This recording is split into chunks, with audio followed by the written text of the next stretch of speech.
Good evening and welcome to the debut of the USFL and TSR, as after 37 years, the United States Football League is coming back. And tonight we got a great matchup. The Birmingham Stallions take on the New Jersey Generals, two of the original USFL franchises from the 1983 through 85 seasons. And I am going to be privileged to bring this to you all here on TSR. Kickoff slated for 7:30. These two are just two of 8 teams in the USFL this 2022 season. Birmingham playing in the South alongside the Houston Gamblers, the New Orleans Breakers, and the Tampa Bay Bandits. New Jersey Generals playing in the North Division alongside the likes of the Michigan Panthers, Philadelphia Stars, and Pittsburgh Maulers. It's our third attempt at springtime football. In 2019, they tried with the Alliance of American Football, and that league crashed and burned.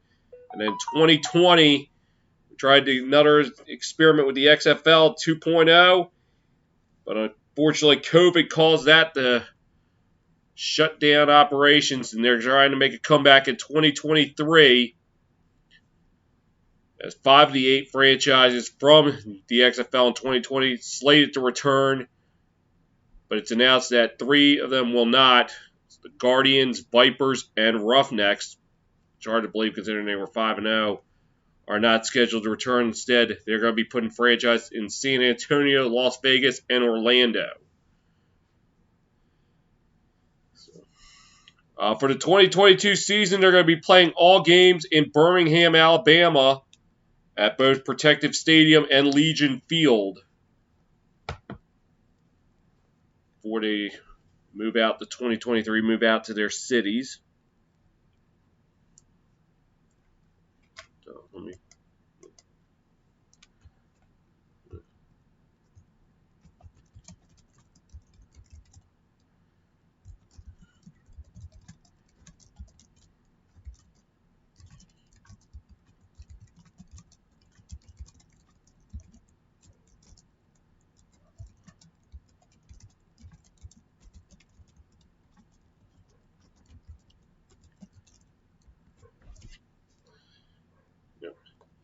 So this game is going to be shown on both Fox and NBC, and I will be watching from the Fox feed.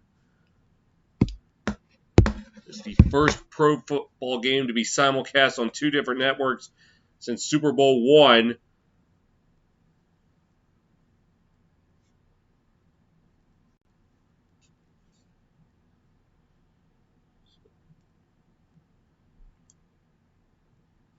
We got some time before kickoff.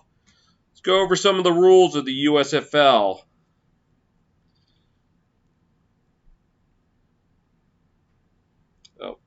Oh, it's just video. Never mind. Let's see what we got. So for starters, we'll start off with the extra point. It's not going to be the regular kick the extra point like it is a field goal or whatever. It's going to be scoring like the XFL, where they have the option to attempt a 1, 2, or even 3-point conversion.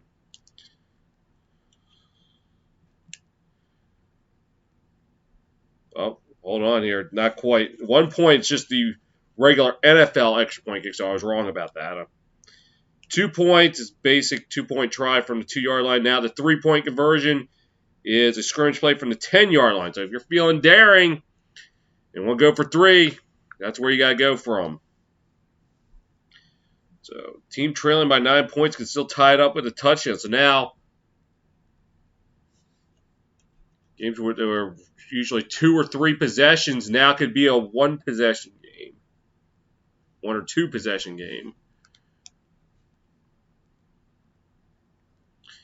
Now, onside kicks. Now, teams will have 2 options. They'll either do the traditional onside kick from the 25-yard line, or they could run a 4th and 12 play from their own 33. And if the team makes the first down, obviously they keep the football. If the team attempting fails, the defense gets the ball wherever the offense is down. So tread lightly when trying that 4th and 12. Try not to go to the well too many times. Now, overtime, yeah, you know that one possession win thing that Kansas City, you're not going to see that. So, there are going to be no coin flips, no one possession wins, and no ties. Instead, we go into a shootout, kind of a la penalty kicks in soccer or shootout in the NHL. Each team will alternate plays offensively through 3 plays. If there's still no winner after 3 plays, they alternate tries until one side scores and the other doesn't.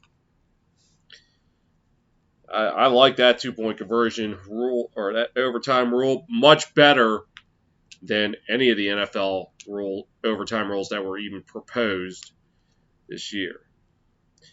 They can do 2 forward passes as long as the first forward pass is still behind the line of scrimmage. So,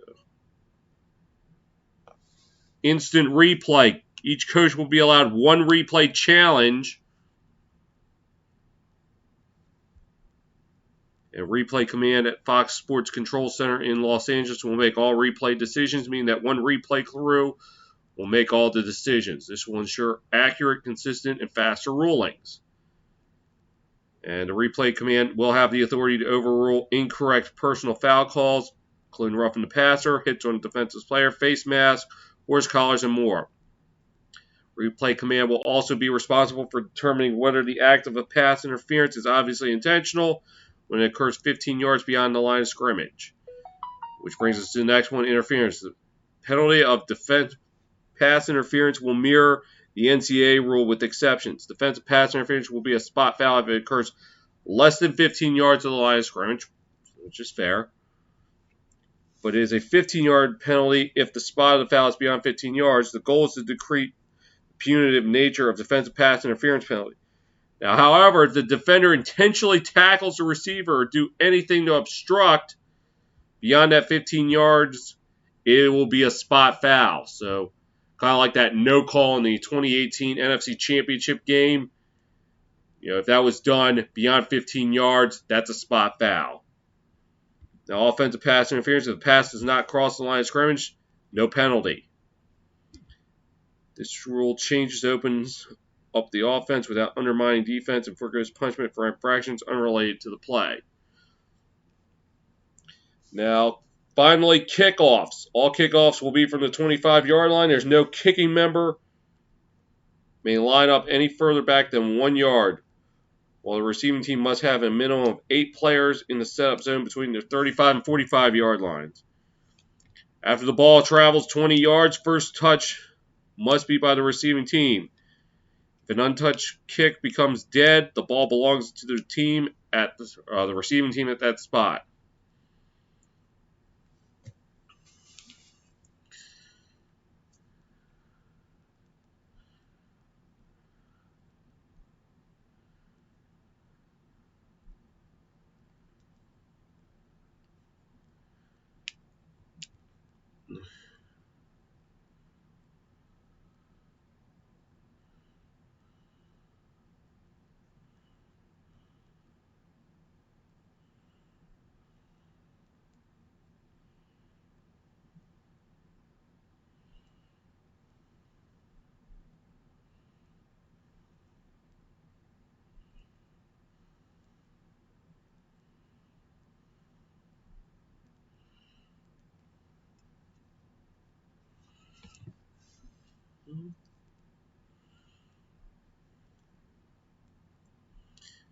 So, let's see.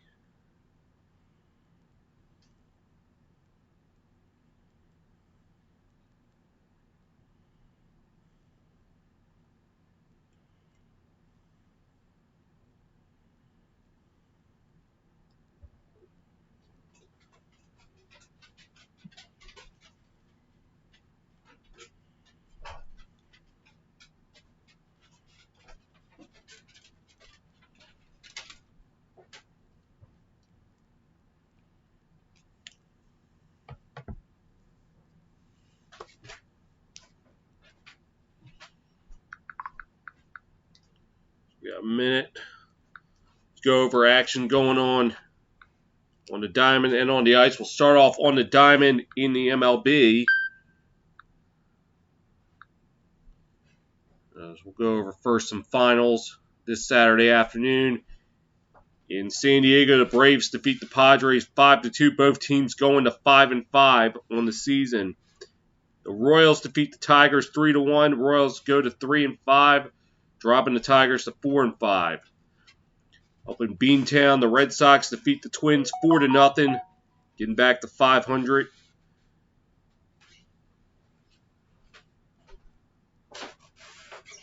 Up at Citi Field, the Diamondbacks defeat the Mets 3-2. Mets falling to 6-3. Diamondbacks going to 3-5. White Sox improved to 6-2 after they defeat the Rays 3-2 down on the south side. And up north, the border, the Oakland Athletics defeated the Toronto Blue Jays 7-5. Both teams going to 5-4. Now action currently going on. Top of the fifth in Cleveland, it's Guardians 1, Giants nothing. Bottom of the second down in South Beach, Phillies 8, Marlins nothing. Bottom of the second up in King Savage Bros, neck of the woods in Pittsburgh, tied at 1 between the Nationals and Pirates. Bottom of the first deep in the heart of Texas, no score between the Rangers and Angels. Bottom of the first in Milwaukee, no score between the Cardinals and Brewers. Yankees, Orioles right now in warm-up set to get underway in just a few moments. Action going on while this will be going on. 8:10, the Cubs will take on the Rockies out in Denver. 9:10, the Astros will take on the Mariners. And at 10:10, the Reds will head out to LA to take on the Dodgers.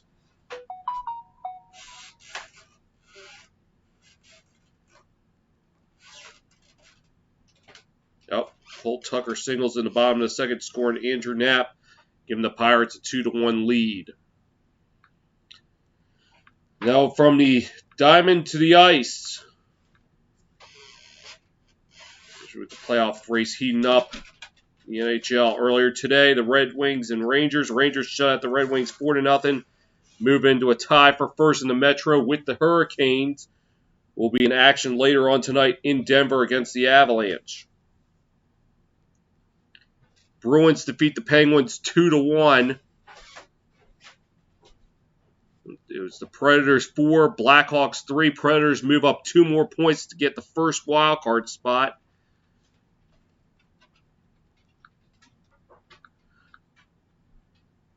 A game you saw here earlier today on TSR, the St. Louis Blues defeating the Minnesota Wild in overtime 6-5. Braden Shen with the game-winning goal, as despite the Blues blowing a 4-1 lead, Braden Shen able to come through in overtime with a wrist shot. Blues now have 100 points on the season in the standings and move into second in the Central, dropping the Wild to number 3. Out in Edmonton, the Oilers blanked the Golden Knights 4-0, not what Vegas needs, as they still are 2 points behind Dallas for the last wild card and just 1 point back of LA for the third spot in the Pacific. Kings in action tonight against the Blue Jackets, 10:30.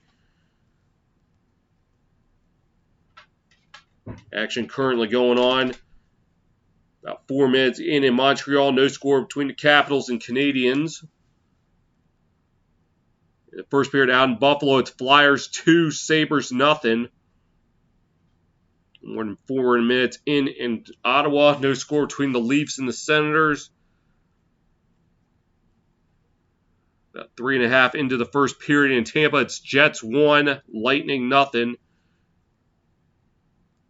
Action will be starting up later on tonight. At 8 p.m., the Sharks take on the Stars. Stars trying to stay 2 points, or trying to keep pace with the Predators and stay ahead of the Golden Knights for the final wild card spot. Sharks at this point just looking to play spoiler.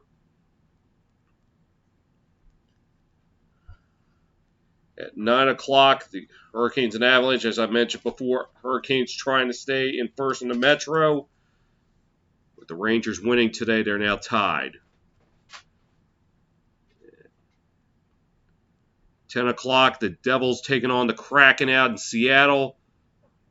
You know, both teams just playing for next season. At 10 p.m., the Coyotes taking on the Flames. And then at 10:30, it's the Blue Jackets and Kings.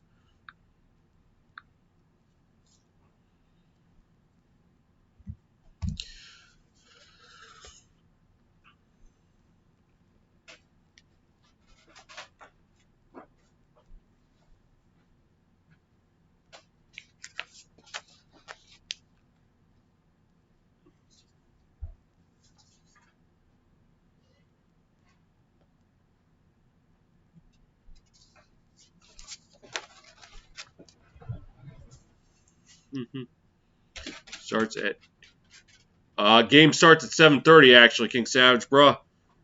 So it actually starts 30 minutes earlier.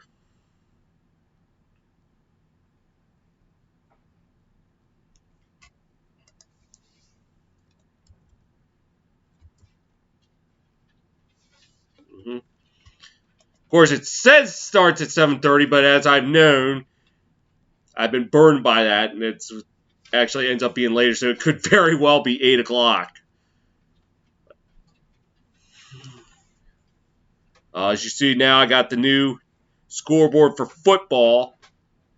As you see here, now you're wondering what these 3 circles are. That's timeouts. So, as the team uses the timeout,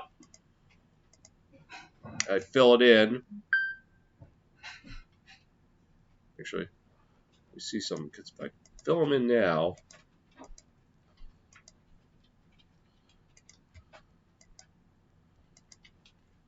yeah, see, or I could actually fill them in their team colors.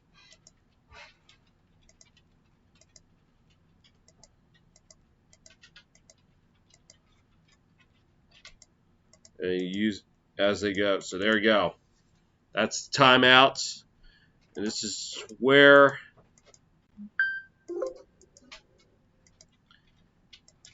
down in yard line, down distance and yard line. So let's just see.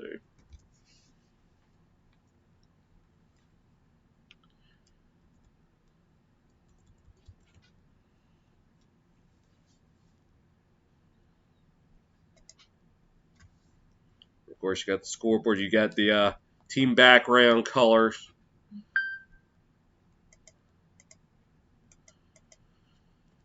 New look.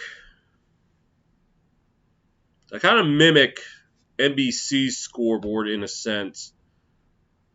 Well, NBC and Fox's.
And here come the team walkouts right now. Birmingham with the red and gold.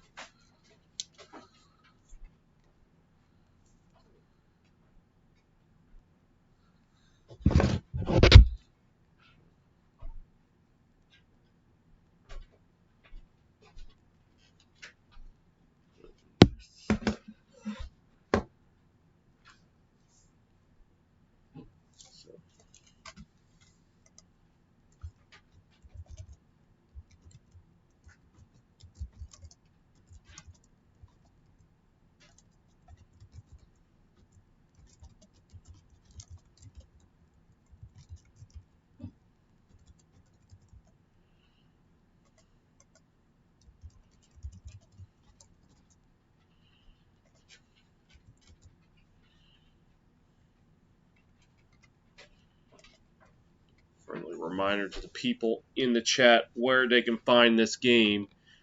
Unfortunately, if you're outside the U.S., I don't know how much help I could be to you.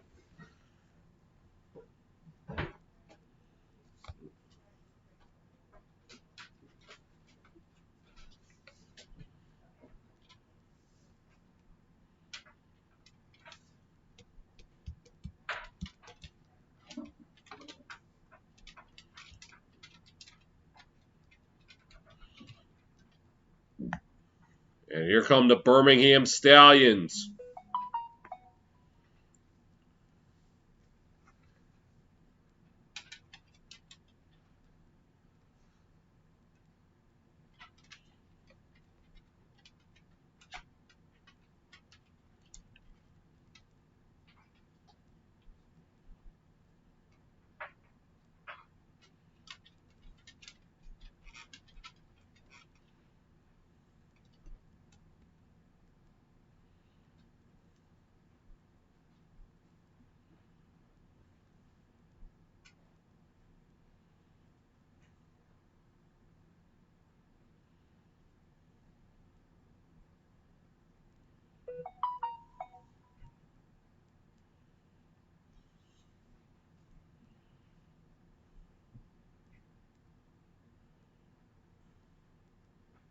Jason Garrett and Jack Collinsworth. I have to wonder if Jack is as annoying as Chris. Here's a guy who just needs to shut his mouth, Collinsworth.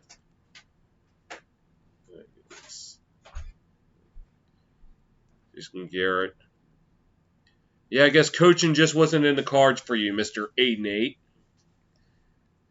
Prince of Mediocrity. I would give you King of Mediocrity, but I think I gave that title to Jeff Fisher. Strangely enough, is coaching in the USFL with Michigan. Let's see how that goes. There's 10 games, so he'll probably be Mr. 5-5.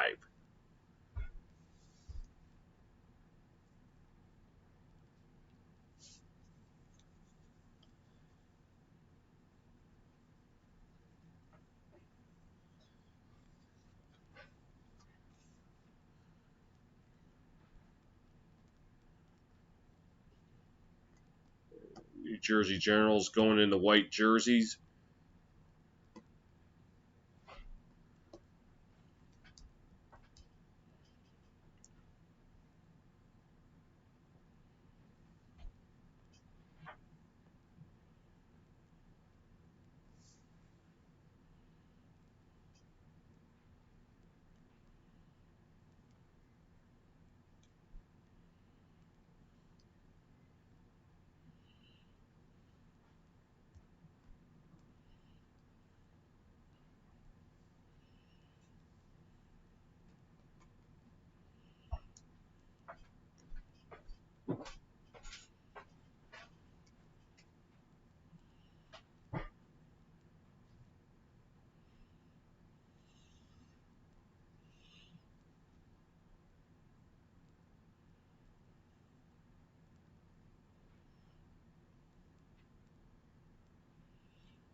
Timeline events for the USFL. June 3rd, 2021, USFL officially announces kickoff for spring 2022. November 22nd, 2021, they revealed the 8 teams. Season schedule 10 games. Top 2 seeds from each division make the playoffs. And June 25th this year, they announced that Birmingham, Alabama will host the entire regular season, with the playoffs and championship game being held in Canton, Ohio. They announced the 8 head coaches on the 27th.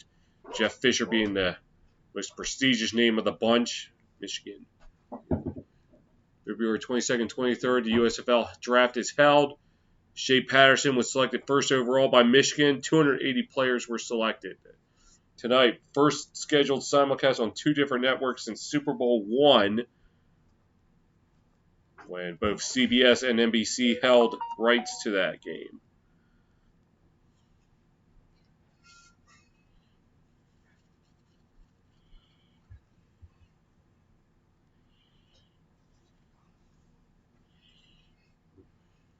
Mike Pereira, the head of officiating, USFL.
Doing the pregame festivities, national anthem. Bring the flag out.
And they are ready to go.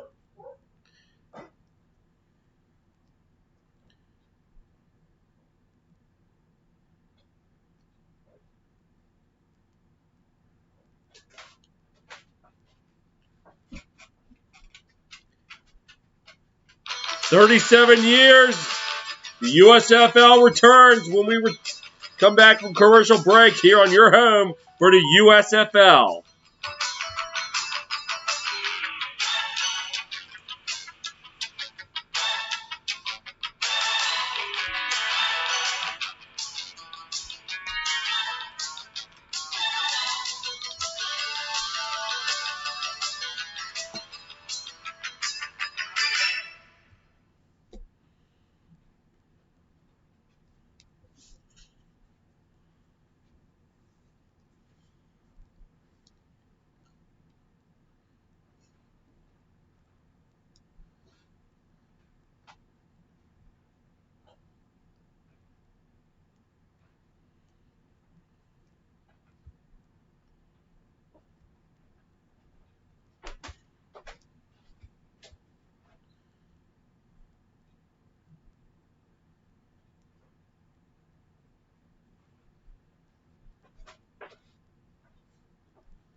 It has been since spring 1985 that the USFL has played a game. And now 37 years later, it's being revived. The Birmingham Stallions and the New Jersey Generals set the rock and roll here at Protective Stadium tonight in Birmingham.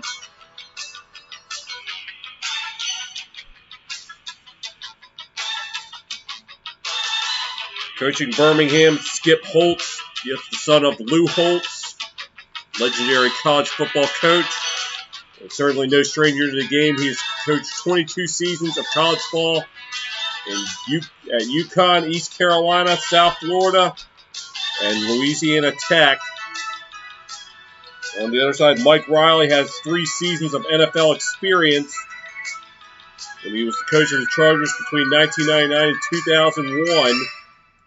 Yes, was a part of that infamous 1-15 season, and unfortunately was there when Ryan Leaf officially crashed and burned.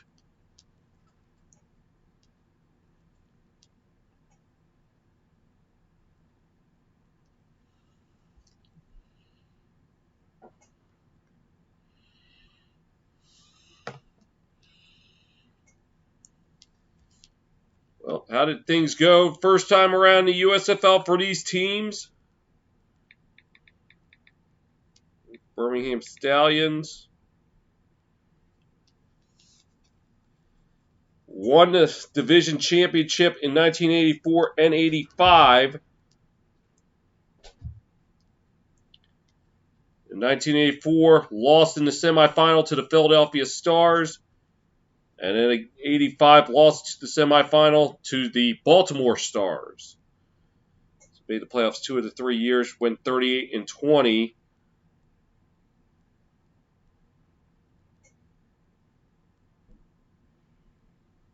And meanwhile, for the New Jersey Generals, their first stint, known for being owned by Donald Trump. Yes, that Donald Trump who went on to be the 45th president of the United States.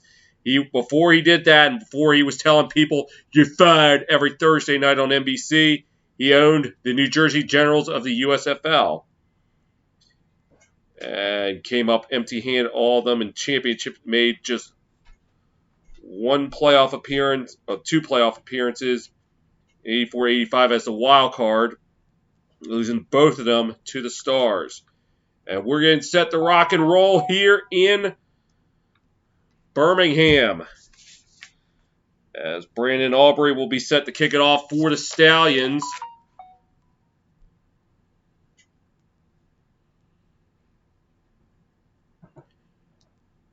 "37 years later, the USFL is officially back." And from the 15-yard line, take it up to the 25, 30, 35, up to about the 37-yard line.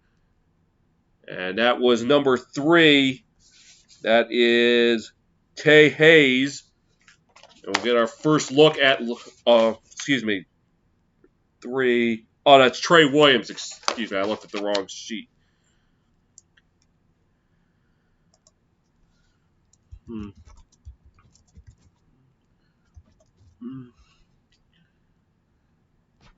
37. Perez behind center with Williams in the backfield.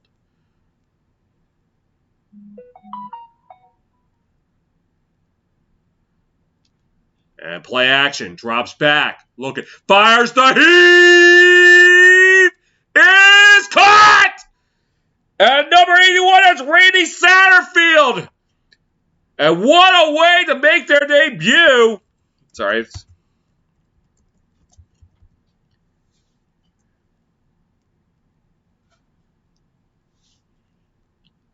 38, not 37.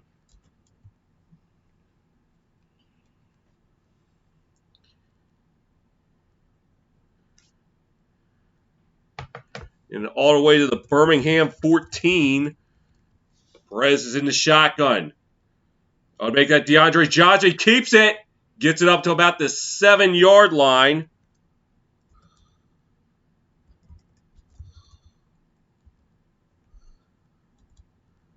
Set up 2nd and 3.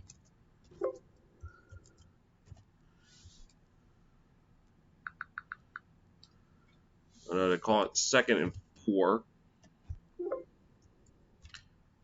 And Perez back on the field.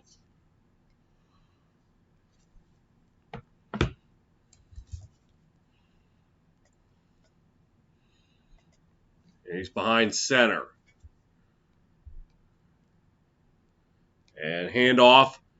Getting up to about the 10. And he's going to lose yardage. Number 13, that's Alonzo Moore, taken down by number 29 of the Stallions. That is 29 of the Stallions.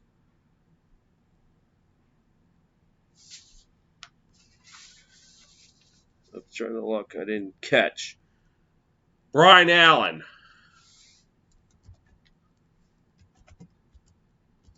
3rd and 6 upcoming. Perez back in the game at shotgun. Drops back. Looking. Pressure coming. He dumps it out to Williams. Williams to the 10. Gets up to about the 5. Close to the marker.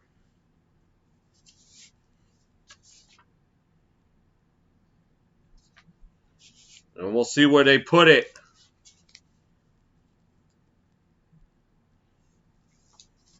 And they're going to mark it just short the 5-yard line. So now a decision made by Mike Riley.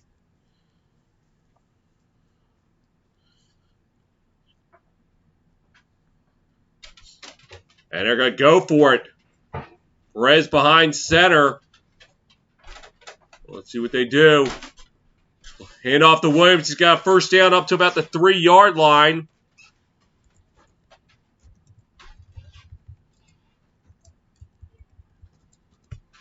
And I screwed up on the game sheet. I put both offenses on the same page and then defenses on the same page.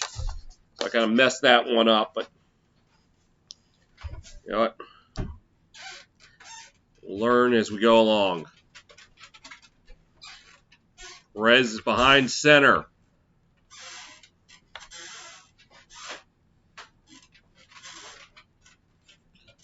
And play action. Drops back. Looking. Fires. End zone. Passes. Caught. Touchdown. Or is it? Yes, it is. Satterfield. And New Jersey will draw first blood here in Birmingham tonight. And he also has scored the first points in the USFL in 37 years. But did he pay a price for it?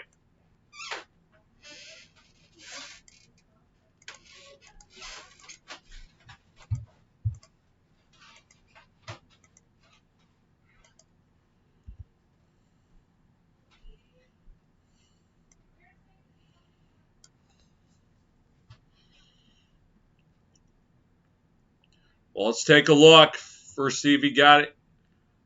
Oh, that's a catch, no question. Did not lose possession of. Didn't look like he lost possession of it.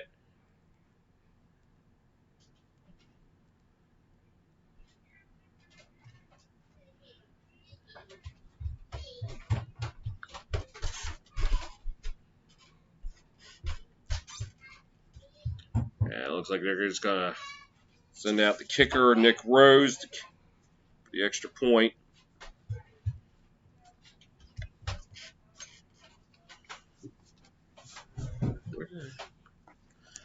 And,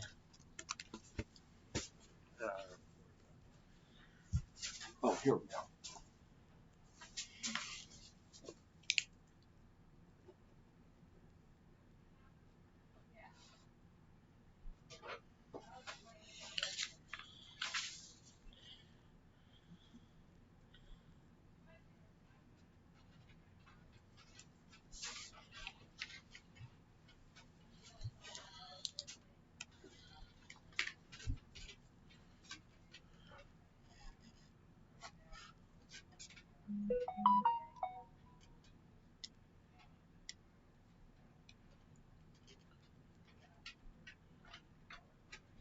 Rose for the point after.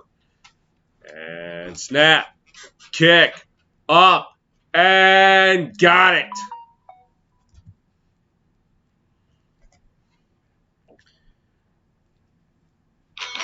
The New Jersey Generals scored the first points in the USFL in 37 years. 11:45 to go in the opening quarter. Your score, Generals 7, Stallions nothing, here on your home for the USFL.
Generals wasting little time, opening the game up with a touchdown pass from Luis Perez to Randy Satterfield. But did Satterfield ever pay a price for that? I'm hoping he's okay.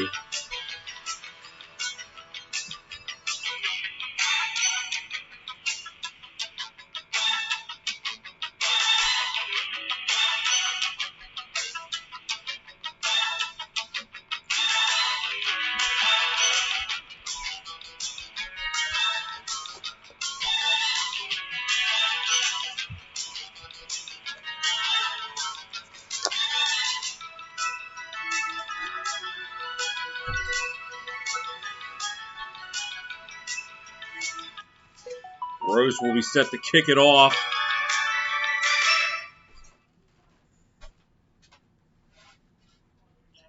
And return at the 14-yard line. Up to the 30, the 35, break it away, up to the 40, about the 44-yard line. And that is Victor Bolden Jr. on the return.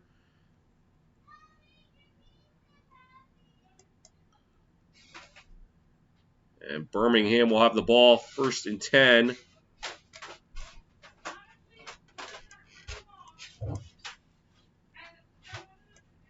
Oh, yeah.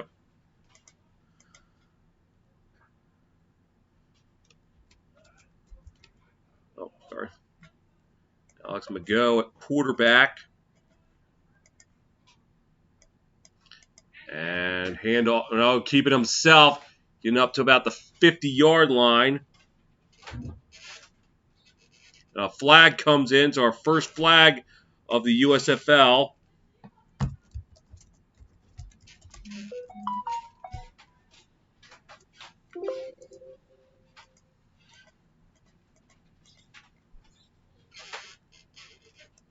So yeah, that's also going to help us determine who has the ball. I should have done that on the last drive. And a penalty going against the defense, a personal foul. And they're going to call that on number 25. That is Shalom Looney.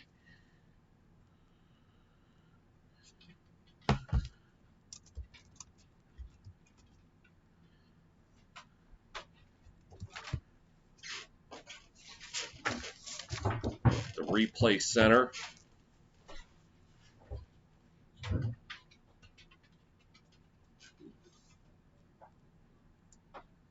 .35.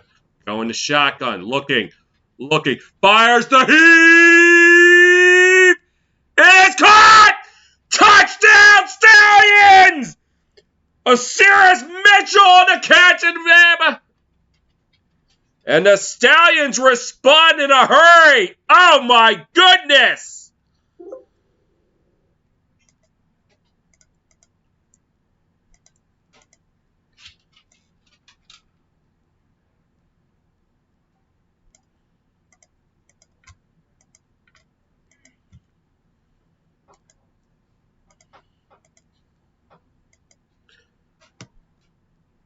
Both teams airing it out. And they have gouged them with the deep ball. Birmingham did it for a touchdown. As Aubrey out to try the extra point. Snap. Kick. Up and good.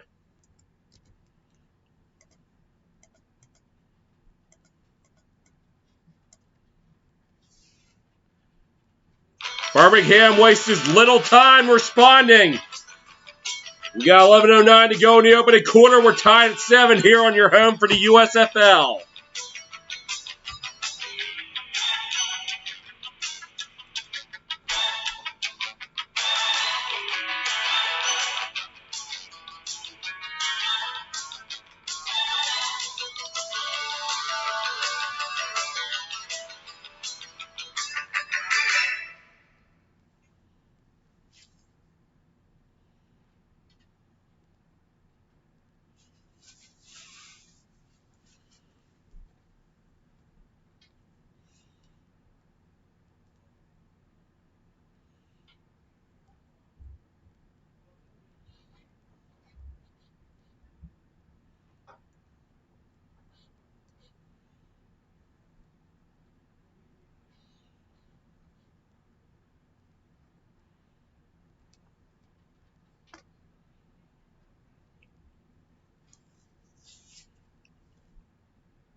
Not even 5 minutes into the game and already we got some excitement.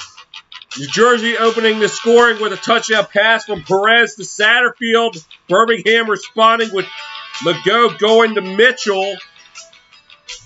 And right now we're tied at 7.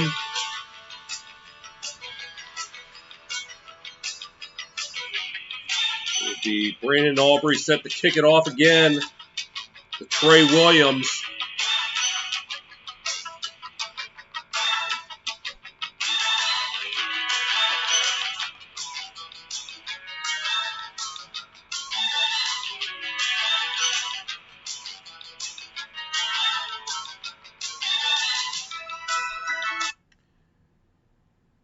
We're set to kick it off. Williams from inside the 10-yard line gets up to 15, 20, 25. The left side get up to about the 29-yard line. And that is where New Jersey will start back up.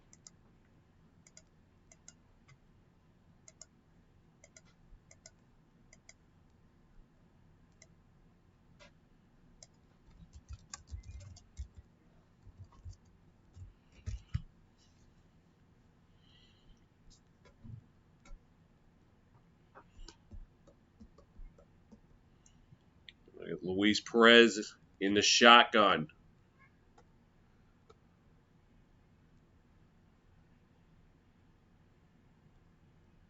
And calls the Victor up the gut. Victor getting up to about the 35-yard line. The first USFL carry for the man I dubbed the tractor trailer at Towson University back between 2013 and 2016. Of course, no stranger to New Jersey. Played for the New York Guardians in the XFL back in 2020. Along with Perez, who's in the shotgun.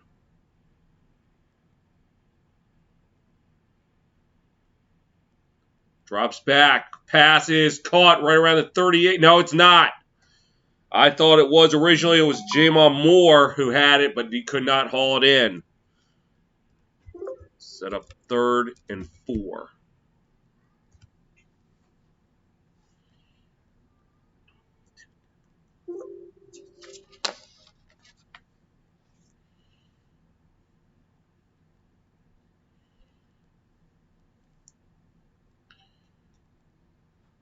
Perez in the shotgun on 3rd and 4.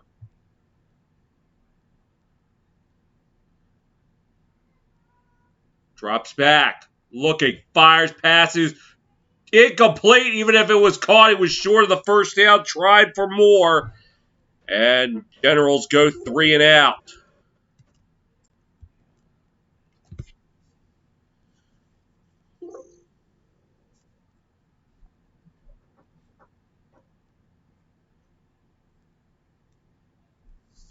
Now in the game to punt. Brock Miller will punt it for New Jersey.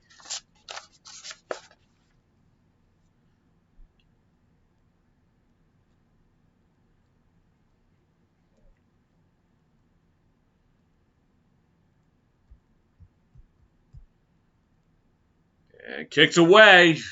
Just barely. And doesn't look like it'll be returned. To take a Birmingham bounce up to about the 35. Great field position for Alex Mago and crew. Stallions go to work when we return. Tied at 7 here on your home for the USFL.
Stallions taking over to the 30-yard line following the punt.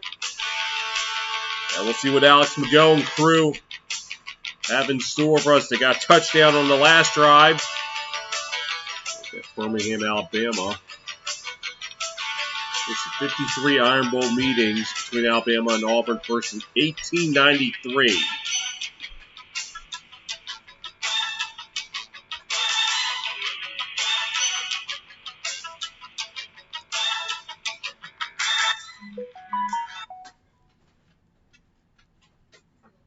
First and 10, Mago in the shotgun. And handoff left side up to about the 39-yard line. It looked like it was, I didn't see it was on the call, but on the tackle for New Jersey was Shalom Lowney.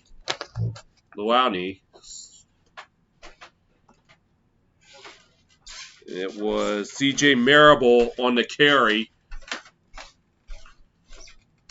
It was 2nd and 6 up to the 34. Mago in the shotgun. Drops back, looking, fires, passes, caught. That's Marable. Up to about the 42. He lost it, but he was down. Sorry, that was 39, not 34. Set up 3rd and 3.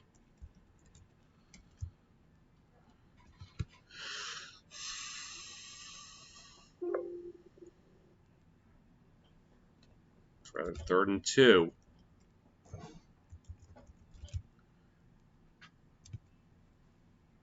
Go in the shotgun. Drops back, passes incomplete. Off the hands of Marlon Williams. And Birmingham, like that, goes 3 and out.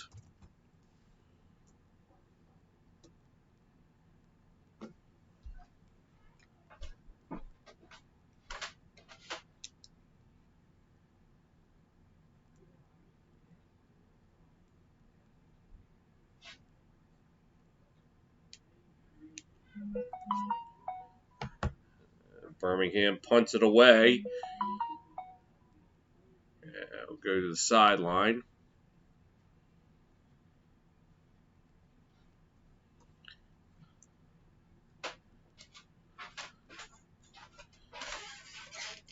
$8:42 to go in the opening quarter. We're tied at 7 here on your home for the USFL.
USFL continuing tomorrow.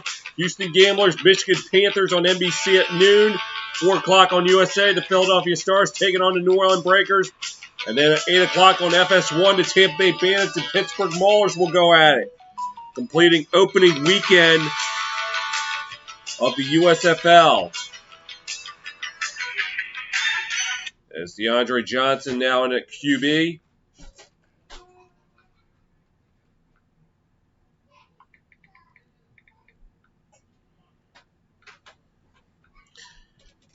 Johnson in the shotgun. And he'll give it to Williams. Williams right side, getting up to about the 32 and a half. I think that the 27 and a half.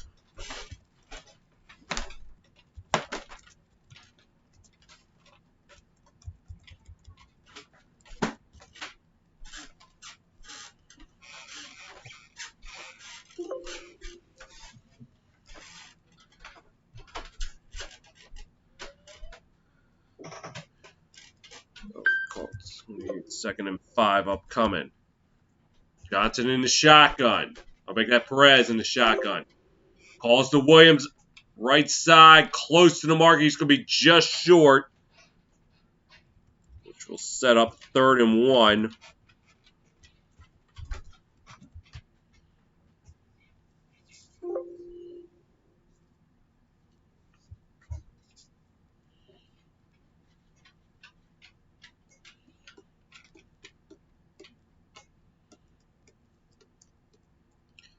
As we hit the halfway mark here in the opening quarter of the inaugural game at the USFL.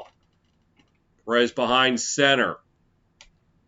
And calls the victor, slips one tackle, and he'll get the first down up to about the 34-yard line. And good enough to move the chains.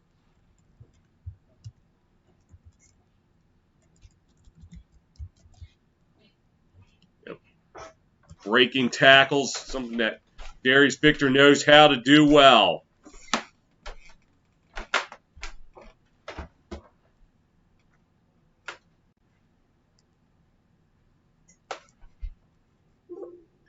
Perez in the shotgun.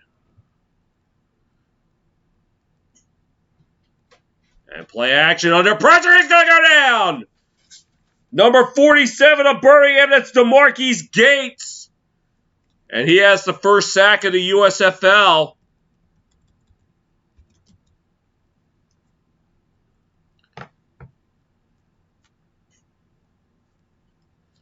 It did not bite on the fake.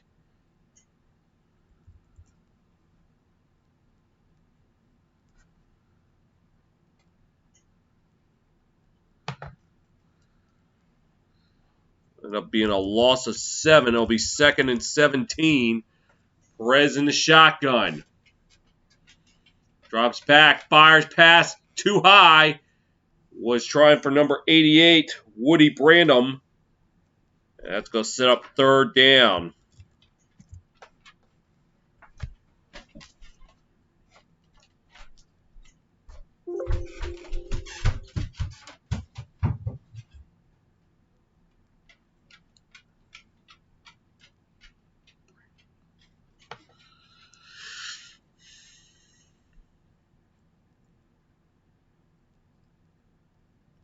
Jersey 1 of 3 on 3rd down so far tonight. Birmingham 0 for 1.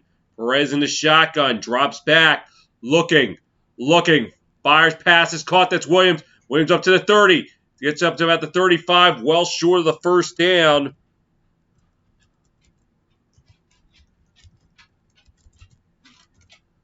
And once again, New Jersey's going to have to punt it away.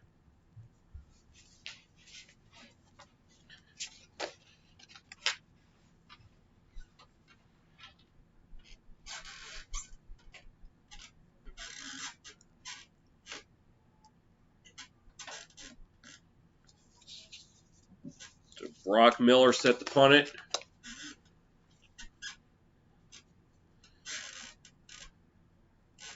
Gets it away. Oh! Hunter was hit. Is that going to draw a flag? Fair catch right around 27. Nope, it will not.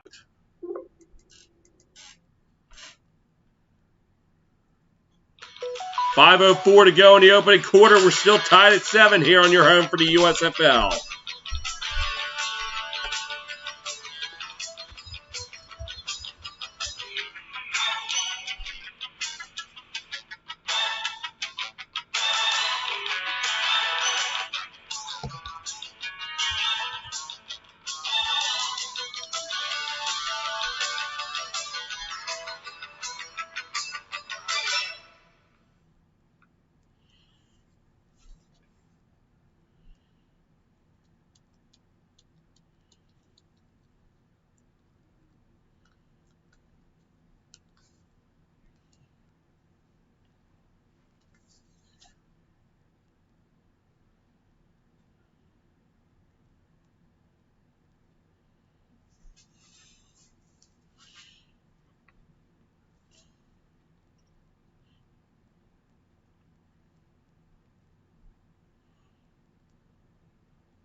Birmingham going back to work following the punt.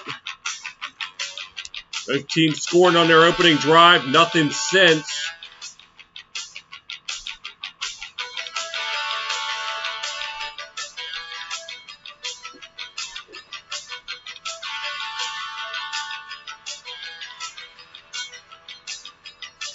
Alex McGill and group that go back to work.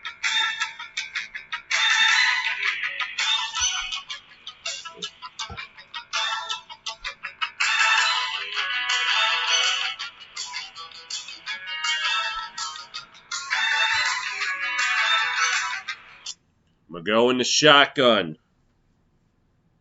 Now an empty backfield as he sends Brooks James in motion. Drops back. Looking, fires, passes, caught right around the 35-yard line. And that is Victor Bolden Jr. on the catch.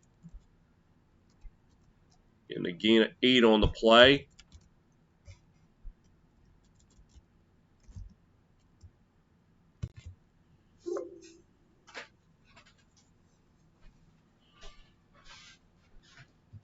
Well, it's actually going to be 2nd and 3.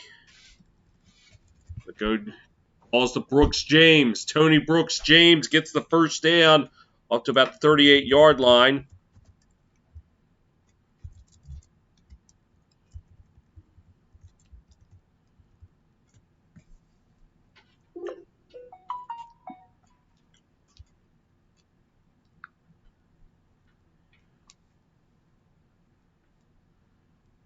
Go in the shotgun. Birmingham 59 total yards. New Jersey 81. Birmingham 13 rushing yards. New Jersey 23. Play action. Fire passes incomplete. As number 17, that's Marlon Williams, could not haul it in. We'll set up 2nd down and 10.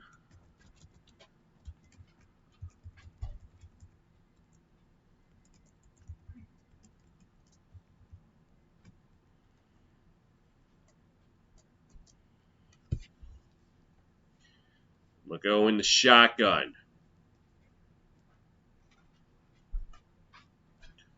And handoff is to Brooks James. Breaking 1 tap, breaking 2, getting it up to about the 42-yard line. Able to slip away and get some yardage. Set up 3rd and 6. Oh no, they're going to call it 3rd and 4. We got more yardage than I thought.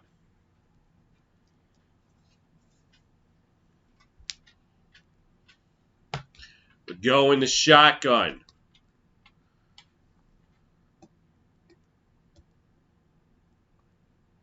Drops back. Looking. Steps up now. He's going to take off with it. Gets up to about the 46. He's going to be short of the marker. And we'll see what Skip Holtz decides to do here on 4th and 2. It looks like he's going to send out the punting unit. Not going to take chances early on. We just hit the 3-minute mark here in the opening quarter of the first game the USFL has played in 37 years. And looks like Alex McGough is limping off the field, and that can't be a good sign for Birmingham. Cavante Turpin waiting for the punt. For the Generals, and the punt bounces.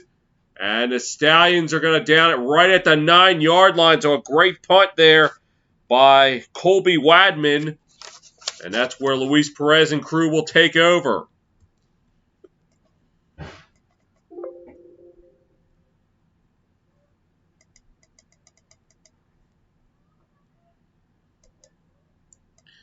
Well, New Jersey got it going early on. Perez finding Randy Satterfield for a 3-yard touchdown, only for the Stallions to respond. McGough to Osiris Mitchell.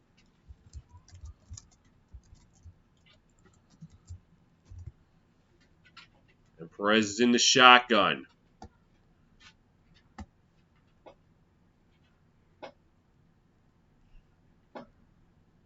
And calls the Victor up the gut. Getting up to about the 14-yard line. Gain of 5.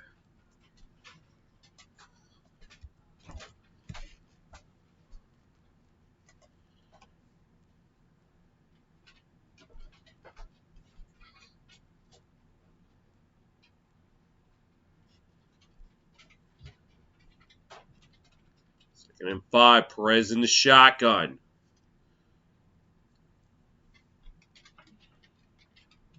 And calls the Victor right side. Victor slipping through, getting close to the first down marker, and it looks like he will have it.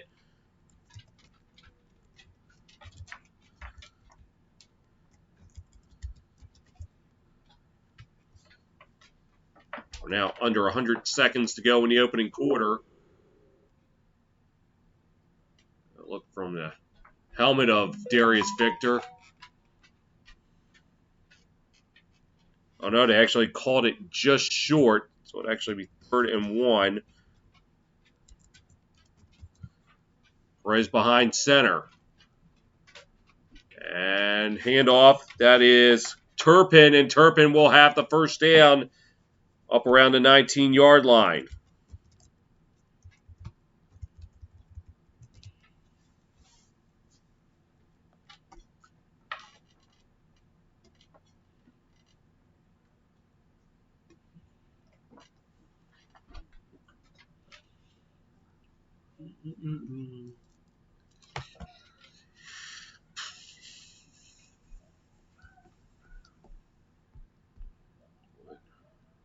Less than 40 seconds go in the first quarter. Perez in the shotgun. And play action. Looking. Fires the heave! Incomplete. Flag flies! Was tried for Alonzo Moore. It looks like they'll get Birmingham for pass interference.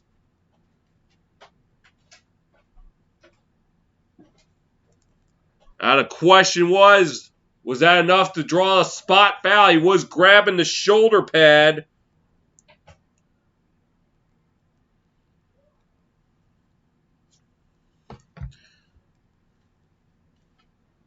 Or is that only good enough for the 15-yard variety?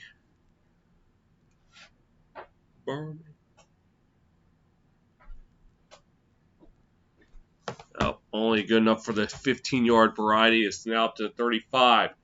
Calls the Victor right side, and he goes nowhere.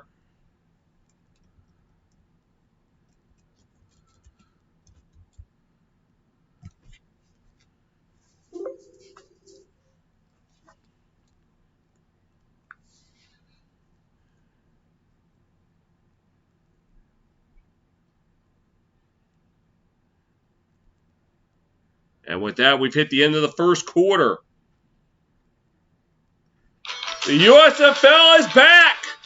We played one quarter at Birmingham. We're tied at 7 here on your home for the USFL.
About to start the second quarter in Birmingham, a tied game.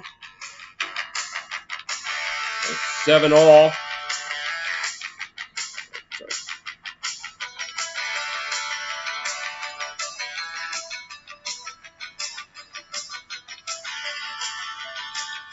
Quick score update. The NAHL, Maryland Black Bears needing one regulation loss by the Northeast Generals to clinch right now after 2 periods. The Northeast Generals leading 3-0 on New Jersey Titans, which means it will all hinge on tomorrow's game between Northeast and Maine. Meanwhile, back in Birmingham, Perez in the shotgun. And looks like they're going to be backed up 5 yards.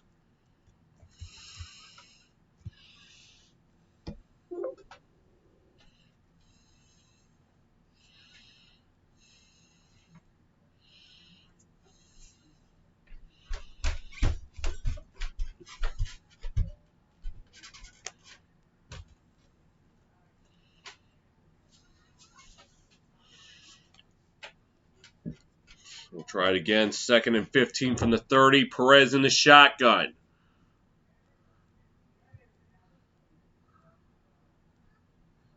Drops back. Looking, pressure coming. Perez in trouble. He's going to go down. Back at the 24-yard line. I didn't quite see who got in there.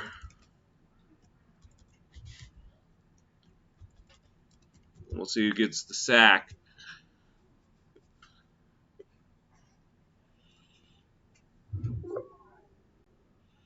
It looks like it might be a split sack between 97 and Willie Yardberry.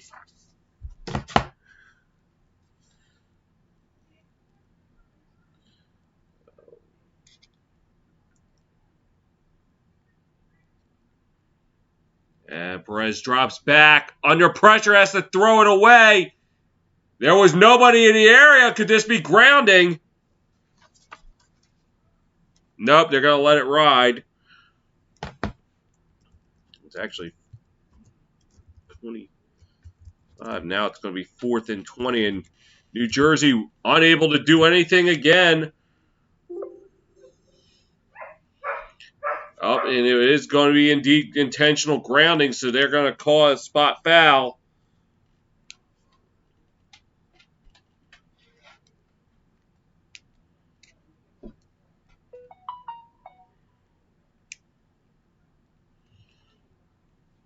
It was going to be 4th and 20 at the 25, but now about to be a little more difficult.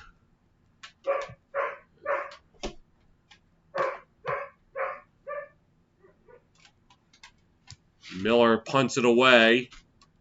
It's a shallow punt. About the 40-yard line. And that is where Birmingham will take over.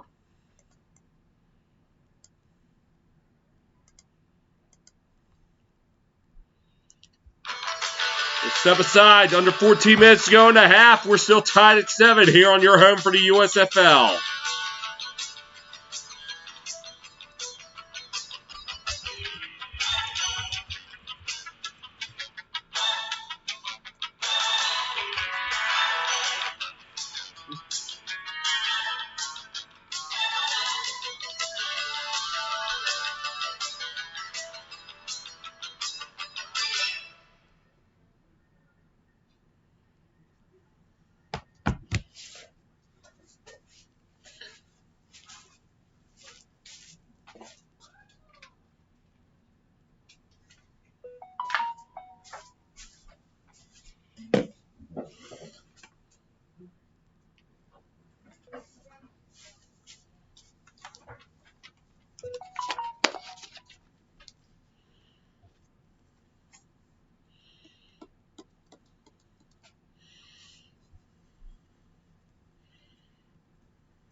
.14:02 to go in the second.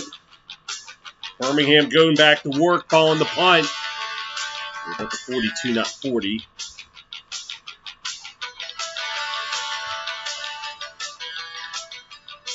Ever since the opening drive, defenses have stepped up. There's nothing but punting on both sides. That's going to go back in the lineup. Came off the field in the last drive, limping a little. Now gets great field position to start this drive off as he's in the shotgun. And play action. Under pressure, he goes down! Number 95 of New Jersey, that is...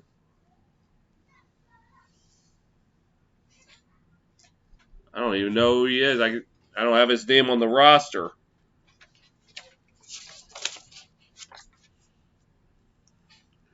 Break on through to the other side. Sizer was the one on the sack. Back at the 35-yard line, so it's going to 36. 2nd and 16. McGo in the shotgun. Drops back. Looking. Scrambling passes. Oh, nearly intercepted.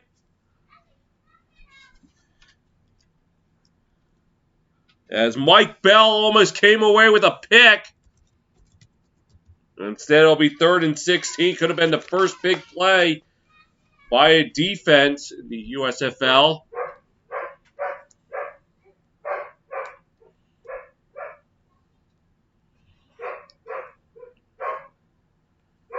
Instead, it'll be 3rd and 16. Birmingham 0 for 2 on 3rd down.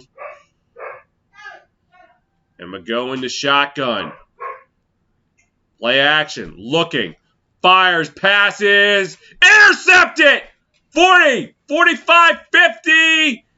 Up back to the 49-yard line. Number 25. That's Shanae Lowney. And thank you for not going to the opposing end zone to celebrate. So now I don't have to make that rant here in the USFL.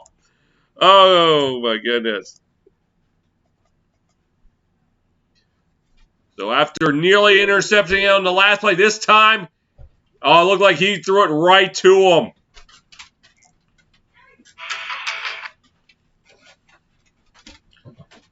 Now the Generals with great field position to start this drive.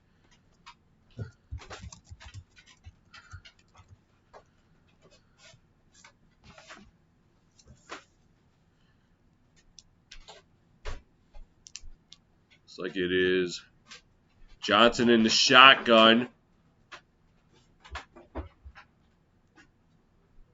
And rolling to his right, fires, passes, incomplete. Was trying for Turpin. And instead, JoJo Tillery gets his hand in there and knocks it down. We'll set up 2nd and 10.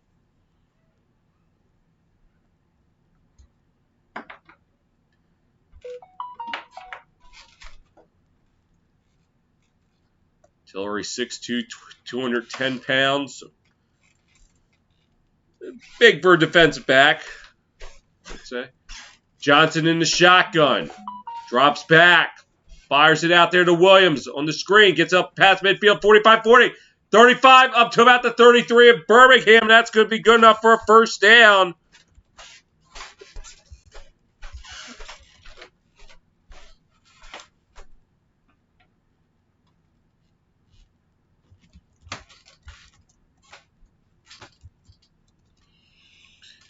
Great job on the screen.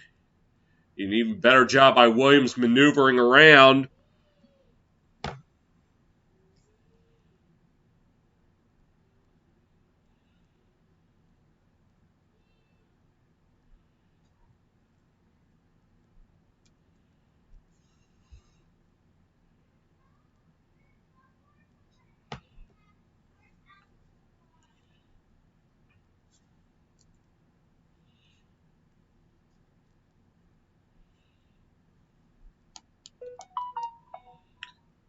Johnson in the shotgun on 1st and 10. And it calls to Williams up the left side. Gets maybe a yard.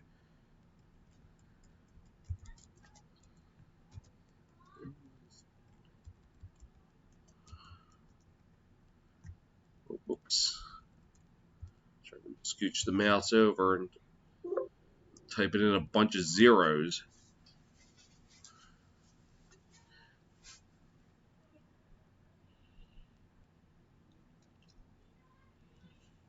Now Perez back in the game and quarterback for New Jersey. And he's in the shotgun.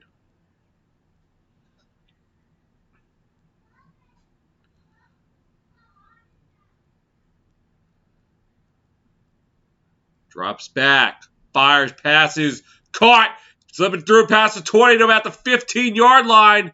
And that is number 80, Braden Bauman. I call it down at the 16-yard line.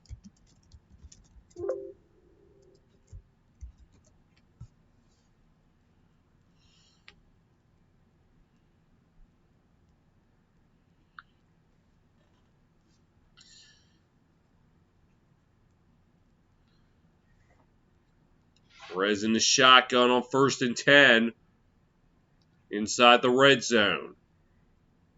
And it calls to Williams up the middle, getting maybe a yard or two. Looks like it'll be about a yard.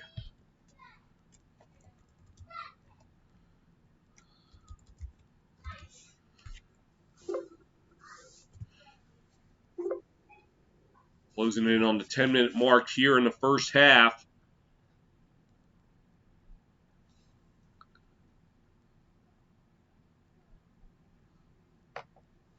Actually, going to give them 2 yards, so it'll be 2nd and 8. New Jersey 37 rushing yards, Birmingham's 21. And Perez in the shotgun. Swings it out to the left side. That's caught. That's Turpin. Only getting a yard. Instead of 3rd and 7.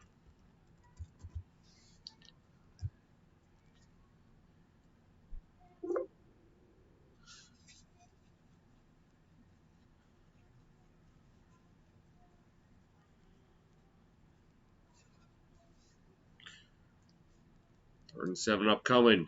Perez in the shotgun.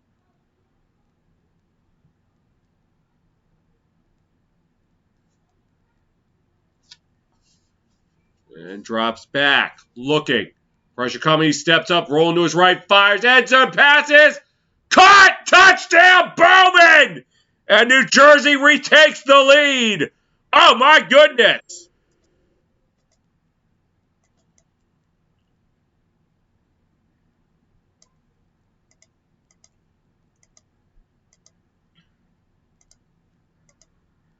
So after the defense was shining for a little bit, finally get some offense going.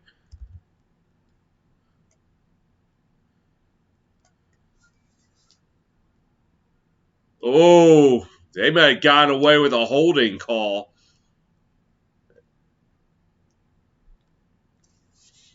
Oh, with some holding, there's no call there. Rose for the point after.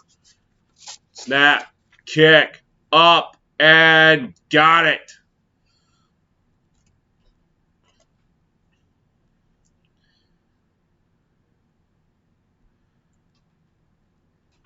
.908 to go in the half. It's now New Jersey 14, Birmingham 7, here on your home for the USFL.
Back at Protected Stadium, Generals taking a 14-7 lead on the touchdown pass from Perez the Bowman. Let's see how Birmingham responds after the touchdown. Last time out, they responded with a touchdown pass of their own, so all 3 touchdowns coming via the pass. And Bolden Jr. will await the kick.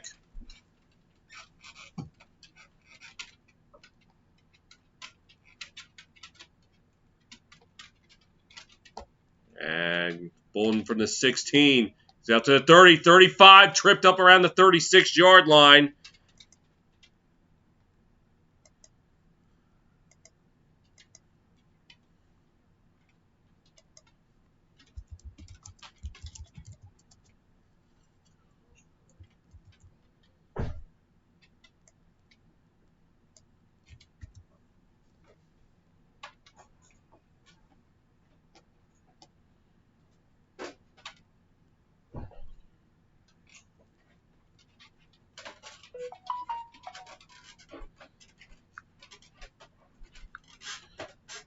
Go in the shotgun. Play action. Looking. Fires, passes, caught. 40 up to about the 44-yard line. And number 86, that is Carrie Angeline.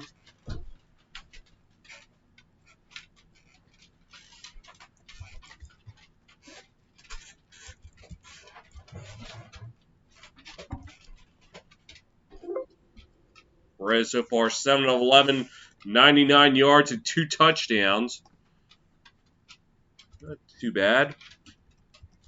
2nd and 3 upcoming. Going to shotgun calls. The Brooks James will get a first down up to around the 49-yard line.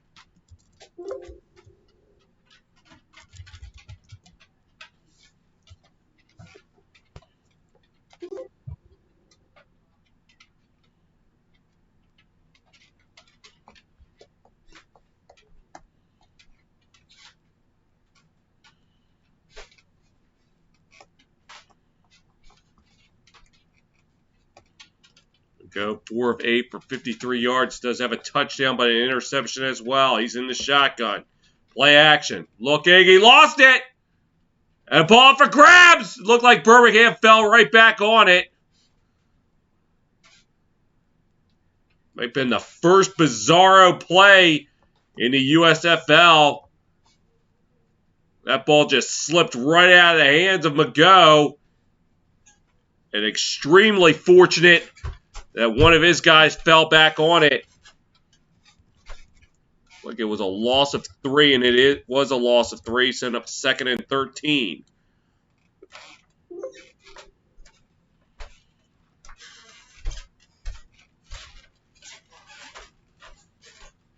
Go drops back, looking, fires pass, overthrown, almost intercepted! Colin Hill nearly coming away with the General's 2nd interception.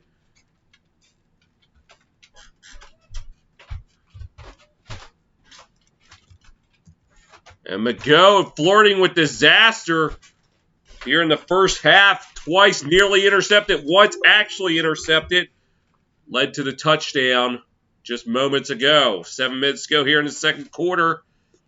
And Mago facing a 3rd and 13. He's in the shotgun. Drops back. Swings it out to the right. That's Brooks James. Only going to get 2 on the play. Birmingham unable to do anything on that drive, and they're going to have to punt it away.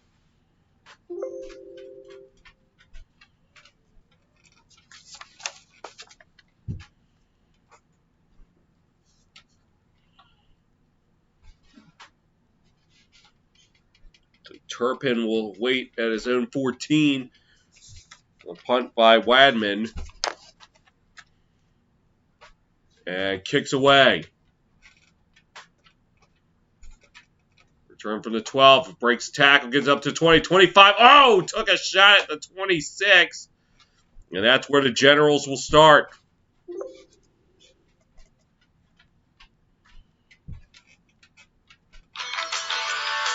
Generals take over on the punt when we return here on your home for the USFL. Oh, hold on here a sec. Not ready to go to the commercial break just yet.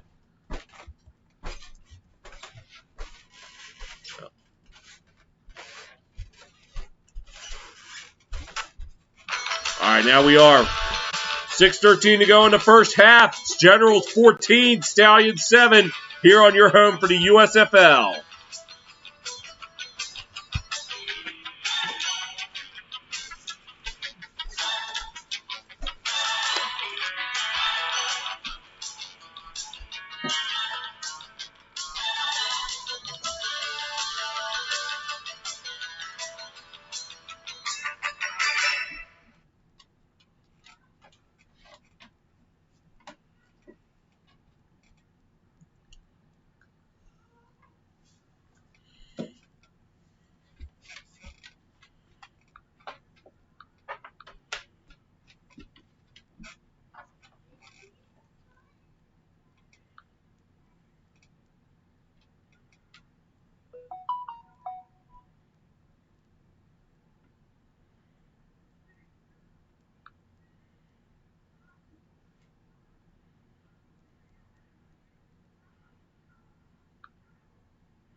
Generals taking over at 26 following the punt. Scratch at 27 following the punt.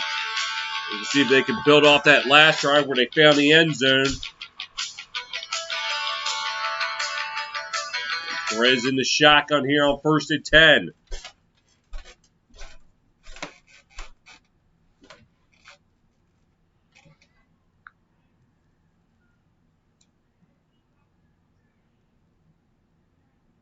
Drops back, looking. Pressure coming, rolls to his right, looking. Fires, passes, caught right out of the 42. For a first down, number 81 at Satterfield again.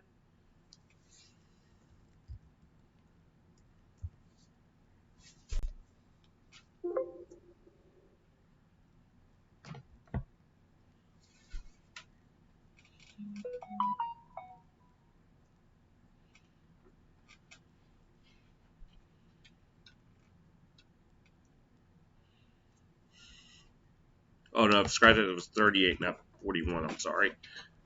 It's 42. I don't know what it's saying on there, so I was right. Perez in the shotgun, play action.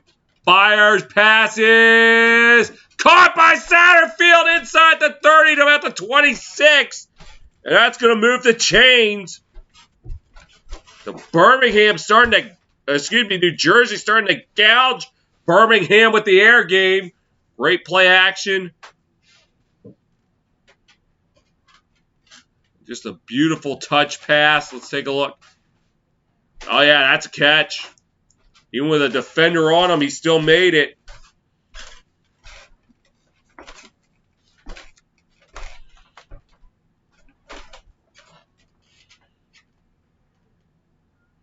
Up on 5 minutes to go here in the first half. Looks like we got a timeout on the field.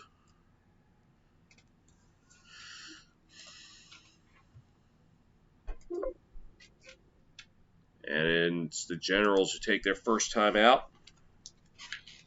5:04 to go in the half.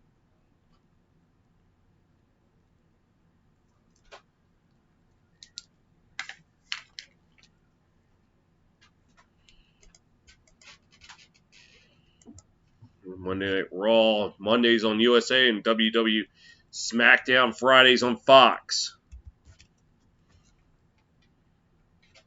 10:27.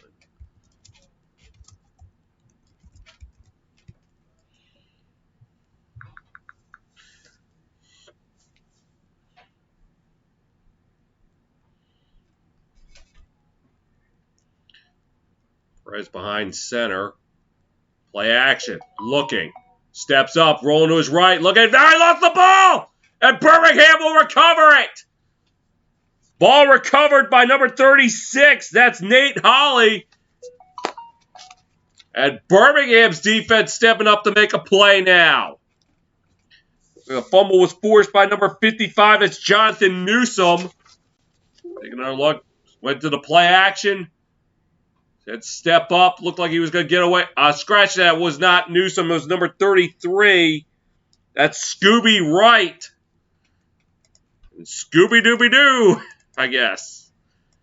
Coming away with it.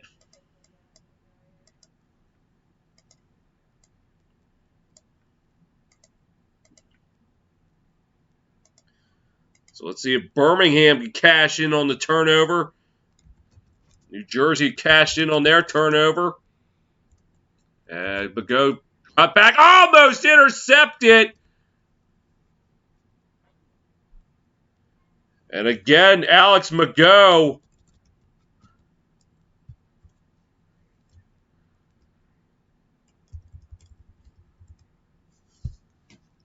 flirting with disaster.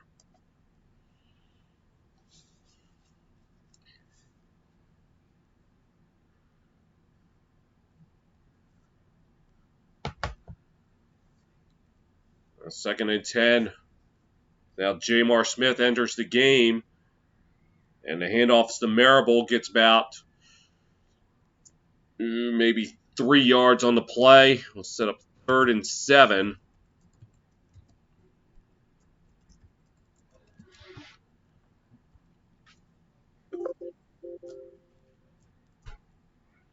All right, we'll call it 3rd and 6, actually.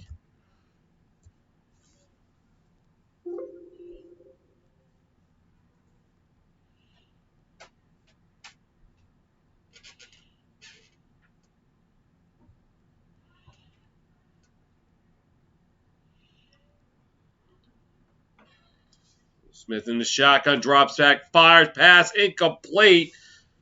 So after the turnover, Birmingham unable to do anything as they go 3 and out.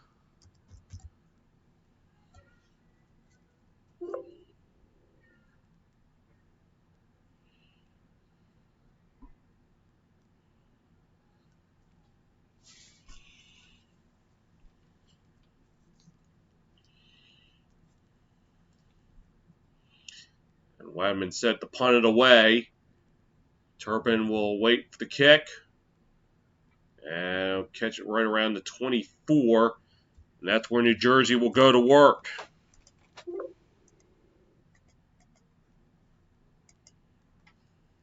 .355 to go in the half.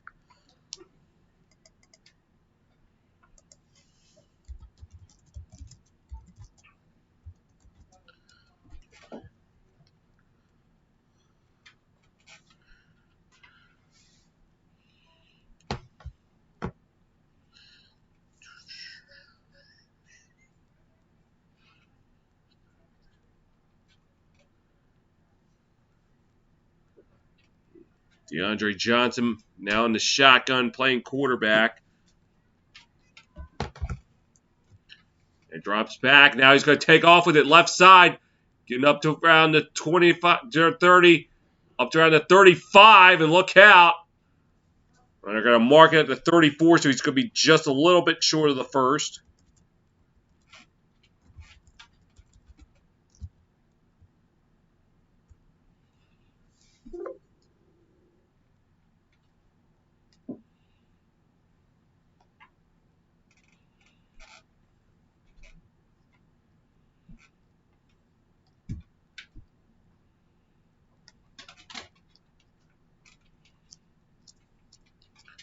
Johnson in the shotgun on 2nd and 1. Keeping himself left side, gets the first down, gets it up to about the 40-yard line.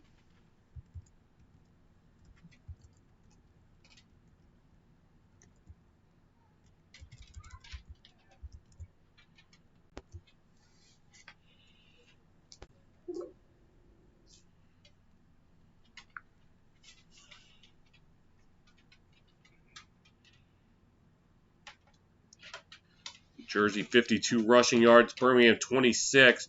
Jersey 146 passing yards, Birmingham 49. Johnson in the shotgun on 1st and 10.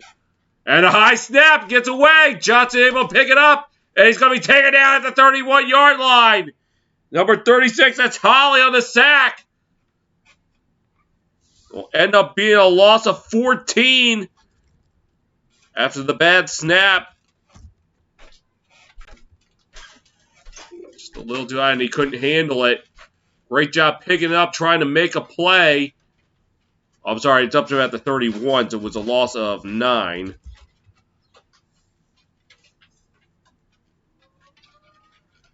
Tried to pick it up and make a play with it, and it just wasn't there. Johnson in the shotgun on 2nd and 19. Calls to Williams left side. He goes nowhere.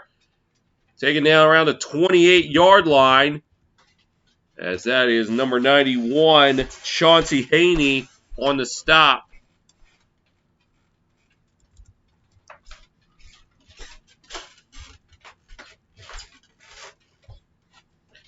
We've hit the 2-minute warning here in Birmingham. Your score, New Jersey 14, Birmingham 7 here on your home for the USFL.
I'll get some time put back on the clock. 2:03 to go in the second quarter.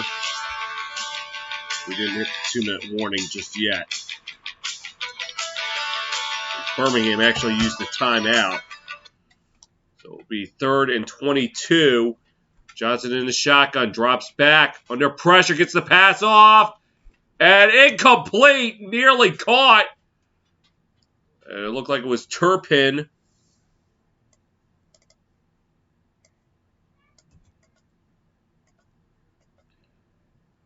So there wasn't a 2-minute warning. I was trying to wonder why it stopped right around 2 minutes. But it would turn out it was a timeout.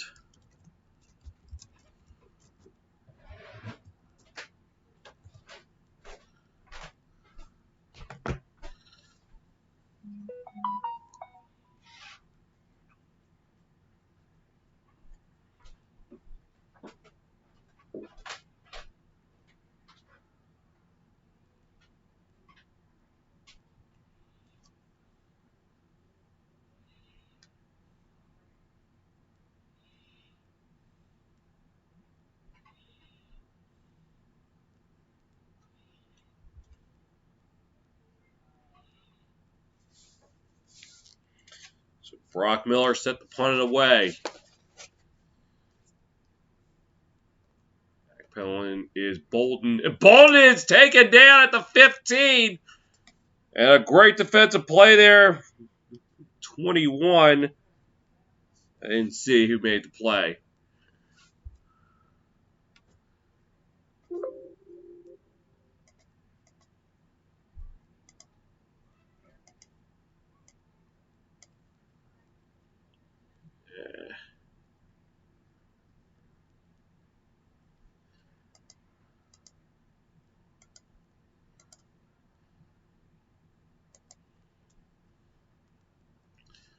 First and 10.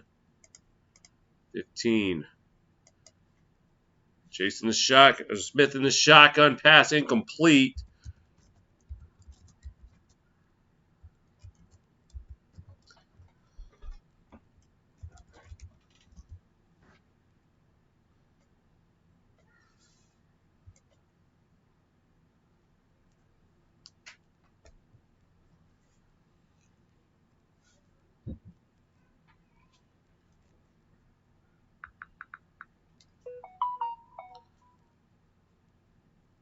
Second and 10, Smith in the shotgun.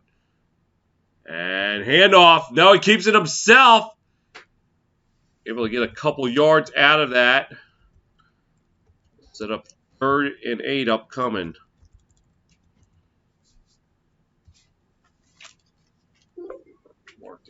Birmingham's timeout.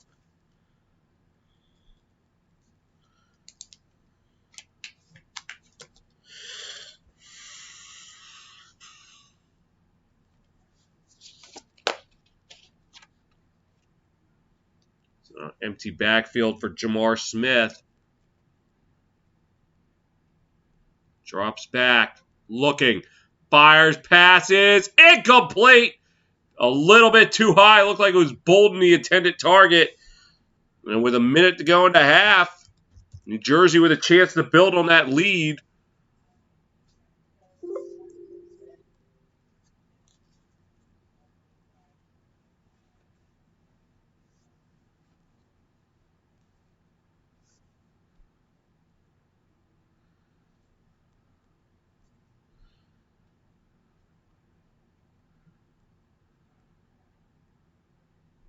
And kicks away. Turpin from the 40, and that's as far as he's going to get.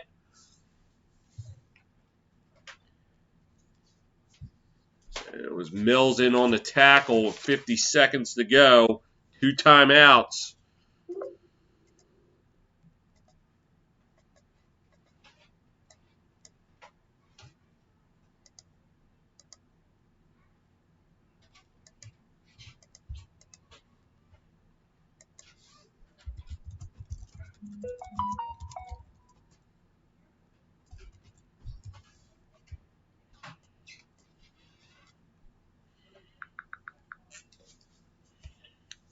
.39-yard line.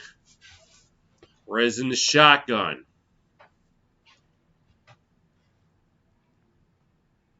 Drops back. Pressure coming, passes caught. Bowman getting up to about the 42. So 2nd and 7.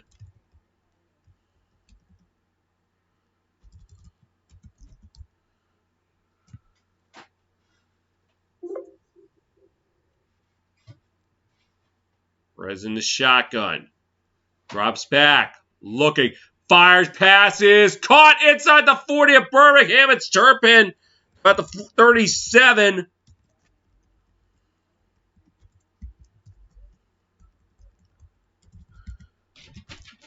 Looks like New Jersey will earn their 2nd timeout with 20 seconds to go.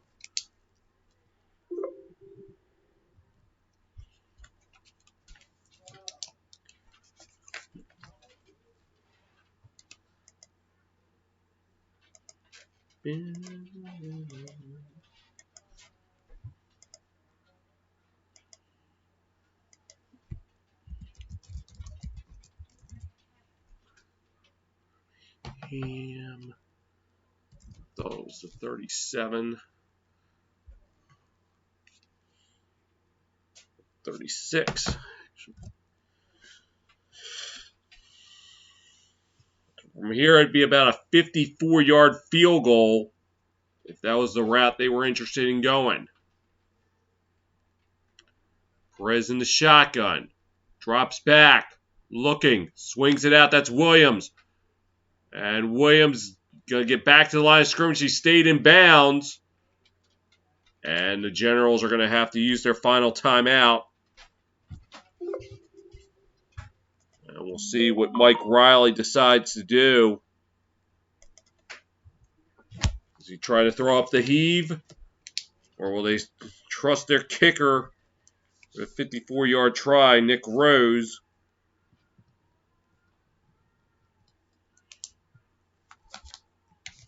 Right now it'd be about a 53-yard try.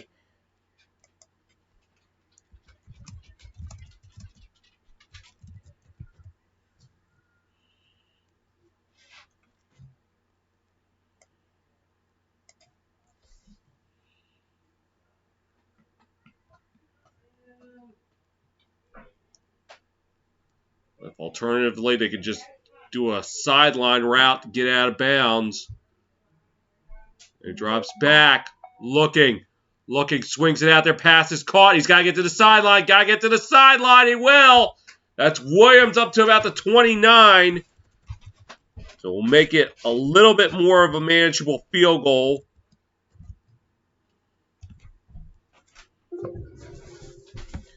It'll be about a 47-yard try.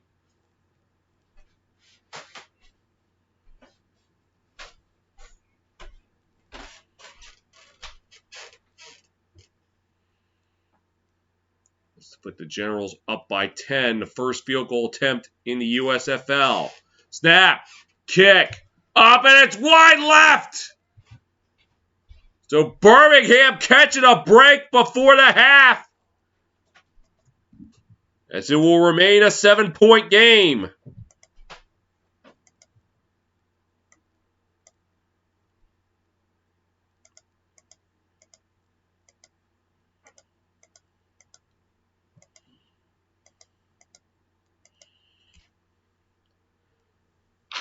We played one half here in Birmingham. Your score at the half: Generals 14, Stallions 7 here on your home for the USFL.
Played 30 minutes here in Birmingham. The Generals up 14-7. Let's take a look at some of the first half stats. Generals time of possession 1941 to the Stallions 10-19. Generals with 8 drives, Stallions 7. Generals running 40 plays, Stallions just 24. Generals 224 yards of offense, Stallions 82. Generals getting 5.6 yards per play, Stallions just 3.4. Generals scoring on both red zone attempts for a touchdown. Generals 175 total yards passing, the Stallions 49. Generals 14 of 20 with the team. Stallions 5 of 14. Generals getting 8.8 yards of pass. Stallions 3.5 yards pass. Generals 2 touchdown passes. Stallions just 1. Generals on the ground 49 yards rushing. Stallions just 33. Generals have run 17 running plays. Stallions just 9. Stallions, though, getting more yards per rush. 3.7 to Generals 2.9. Neither side with a rushing touchdown. Both sides with 1 turnover. Generals lost a fumble. Stallions threw an interception. And that's how we got where we are at 14-7.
About to rock and roll for the third quarter in Birmingham tonight. Birmingham will have a chance to tie it up first. During the third quarter, they will receive the second half kickoff.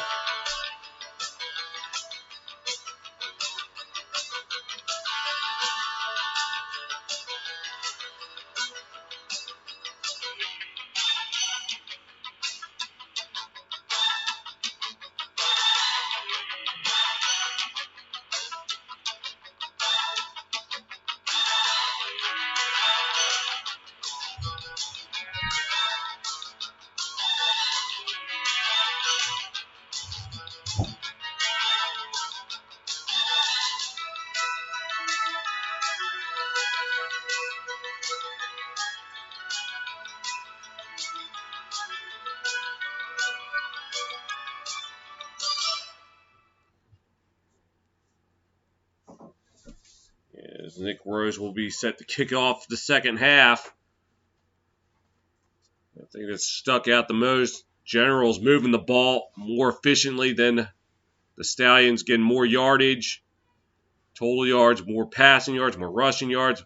13 first downs to the Stallions 4, and also nearly having a 2-to-1 ratio in terms of time of possession.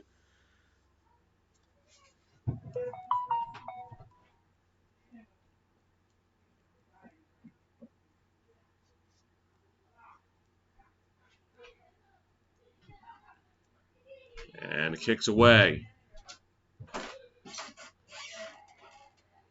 Return up to 25, 30, 35. That's Bolden getting past the 40, close to the 45-yard line. So Birmingham with great field position to start the second half.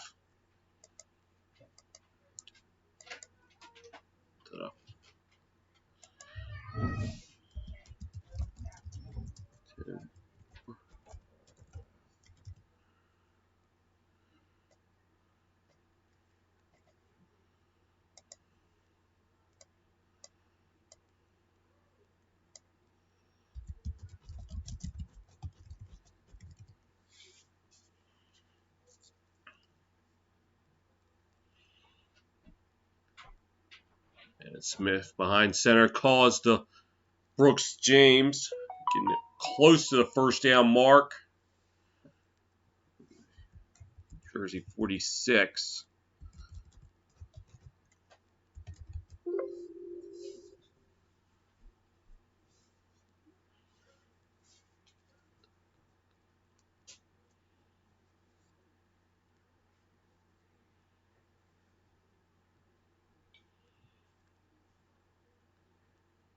Smith behind center on 2nd and 1. Calls to Brooks James, right side. He will get the first down up to about the 44-yard line of New Jersey. 2nd and 1. Not 1st and 10, sorry. 6. Now it's 1st and 10.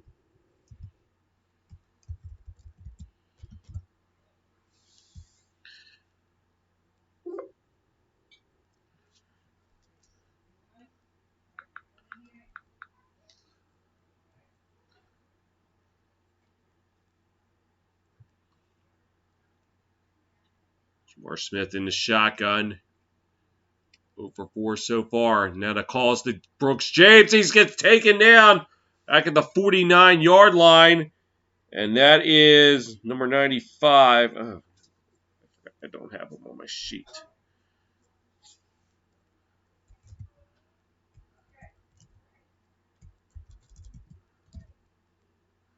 I ran right into him.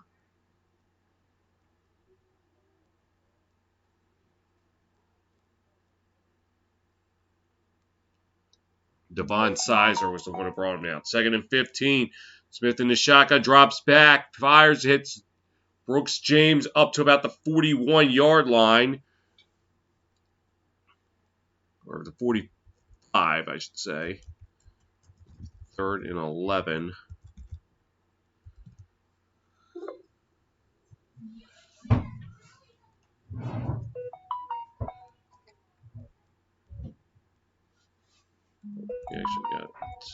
He actually calling it 3rd and 8, so he got to the 42. The 41. I was right the first time then. Up to the 41-yard line. Smith in the shotgun, drops back, fires pass too high.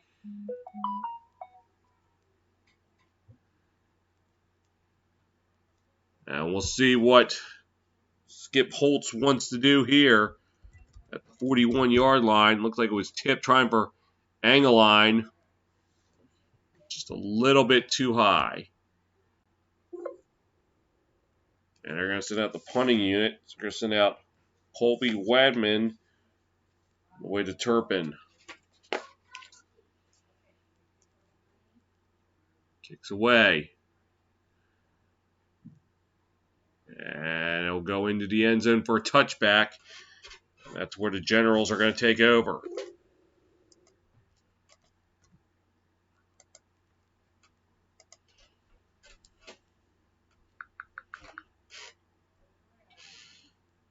$12:16 to go in the third. Generals 14, Stallions 7.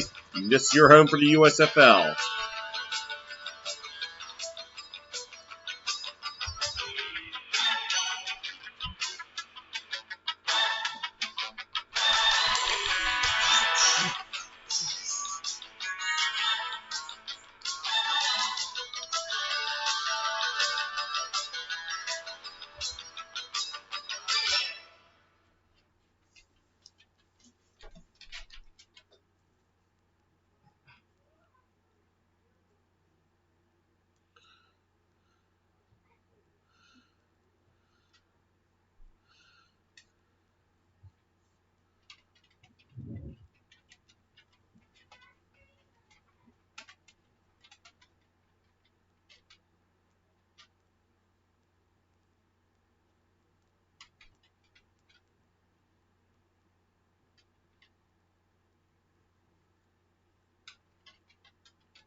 Generals with their first possession of the second half.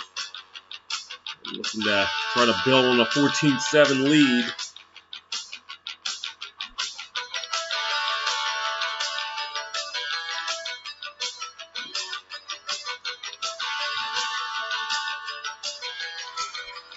And Perez in the shotgun to start things off. Play action. Looking.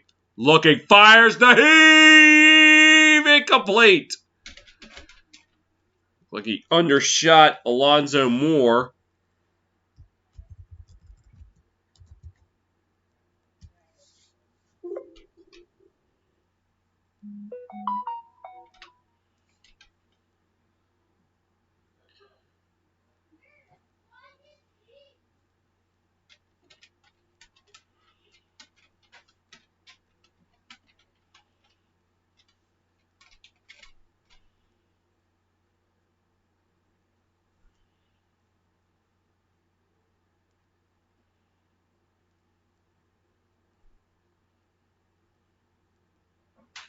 Looks like a player down for the Generals.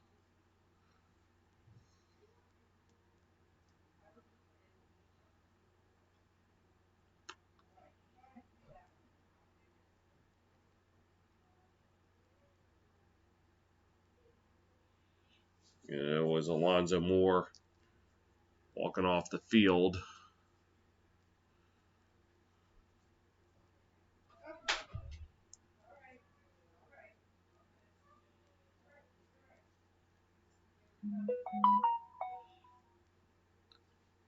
So now DeAndre Johnson in the shotgun.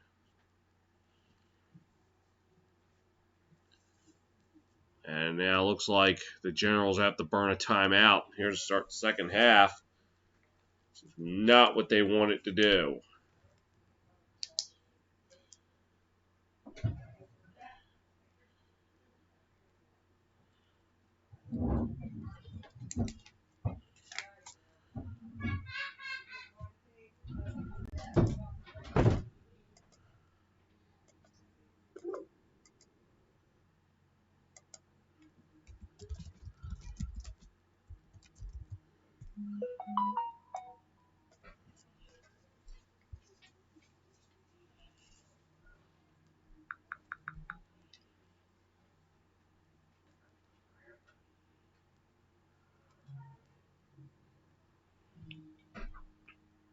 Johnson in the shotgun.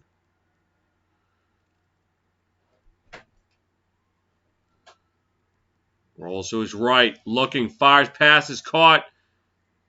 And that is Brandom right up to around the 29-yard line. Just a little bit short.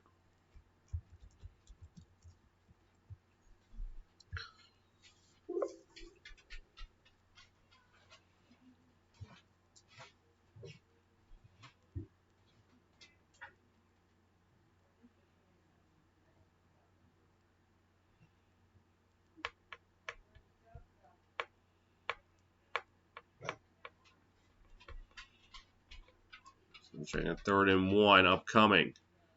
Calls to Williams right side. Will get the first down right around the 30-yard line.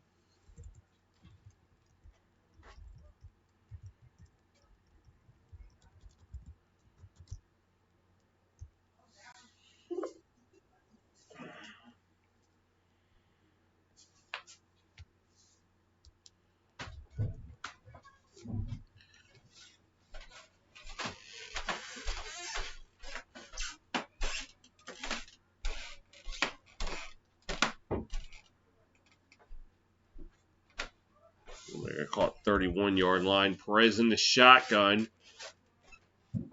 And it calls to Williams, right side. Breaking free, 35-40, 45, close to midfield. First down there for Trey Williams.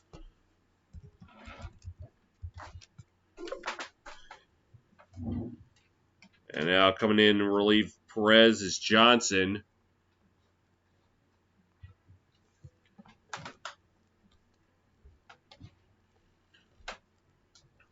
We're actually caught the 49-yard line. Johnson in the shotgun. And he'll keep it himself. Left side, 50, 45. Getting up to around the 41-yard line of Birmingham. That's good enough to move the chains.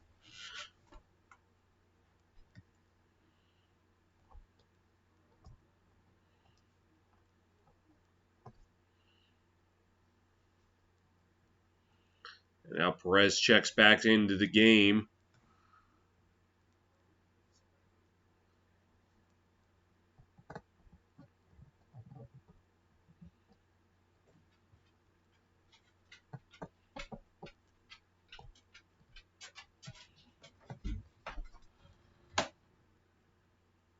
And shotgun throws it out to the right. That's caught by Satterfield. Looks like he got back to the line of scrimmage, and that's it.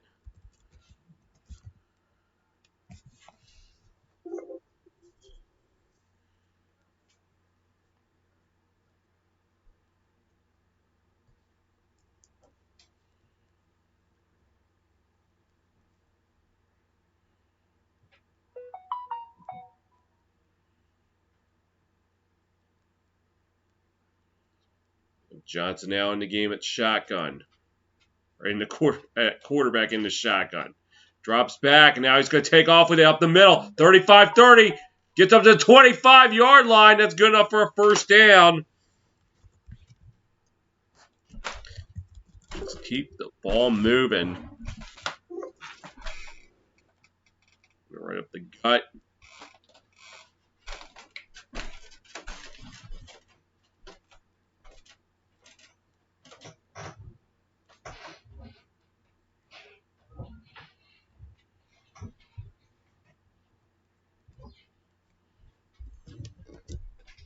President shotgun.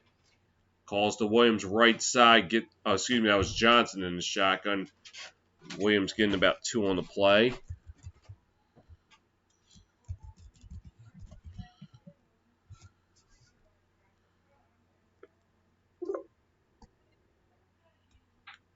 Now a member of the Stallions down, and that's DeMarquise Gates.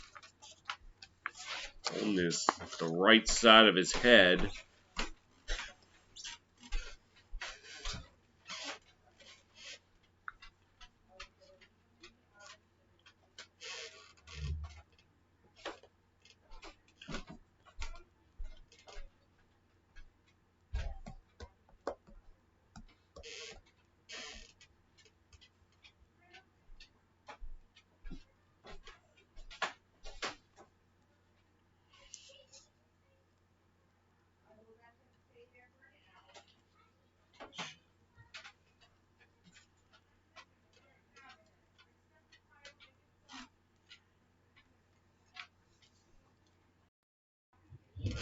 Johnson in the shotgun. He'll keep it himself right side. Gets to the 20, 15, up to about the 10-yard line.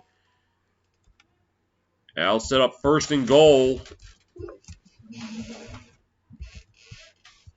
We hit the midway mark here in the third quarter.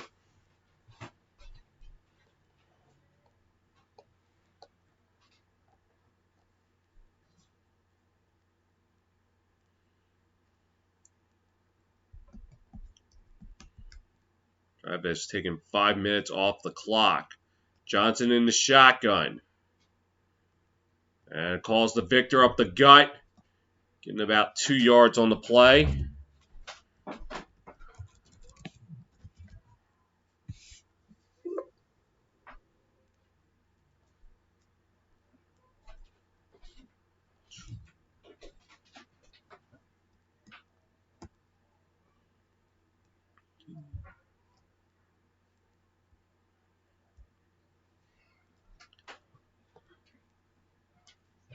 Johnson in the shotgun. 102 yards rushing for New Jersey today, or tonight I should say. And Victor gets a call. He slipped. Still able to recover and get it up to about the 6-yard line. We'll set up 3rd and goal.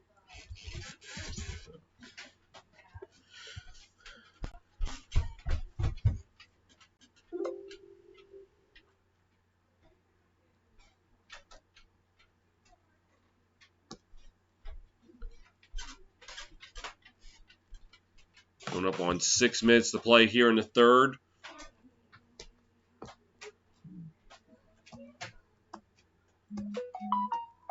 Stallion faithful making their presence heard. Presence known. And now they have to, the Generals are going to have to burn their 2nd timeout.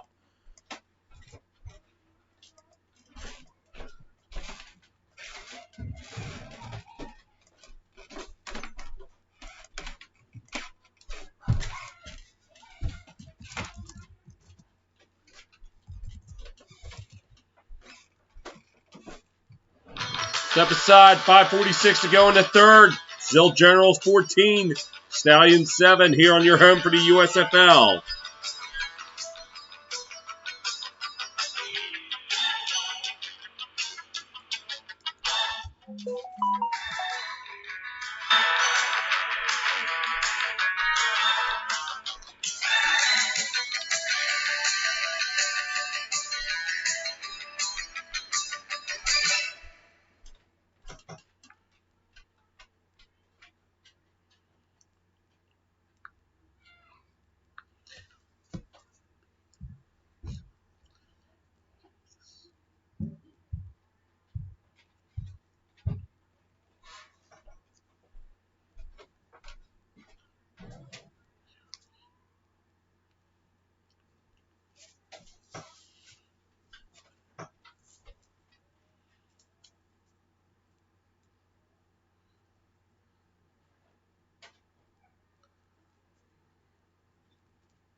Jersey facing 3rd and goal here at the 6-yard line. See what they can do from here.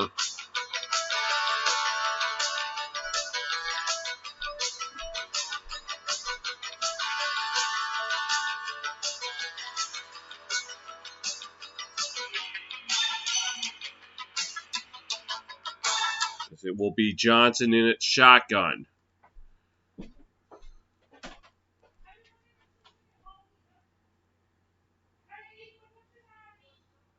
Drops back, looking, now takes off with it. Slips 1 tackle, only able to get up to the 5-yard line. So Birmingham's defense able to hold, at least for the moment.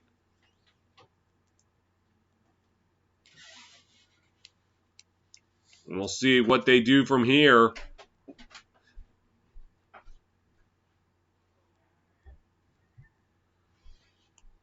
Yeah, it looks like they're going to send out the field goal unit, Nick Rose, see if he can try it again.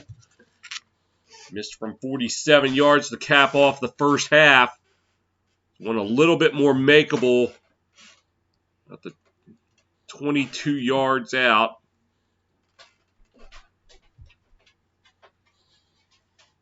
And snap, kick, up. No, he missed it wide to the left. Oh my goodness! So Birmingham escapes danger after all that. We have a Billy Cundiff sighting down in Birmingham. 4:50 to go in the third. Still Generals 14, Stallions 7 here on your home for the USFL.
Stallions take it over after the missed field goal by Nick Rose, his second miss of the night. And we'll see what Jamar Smith crew do.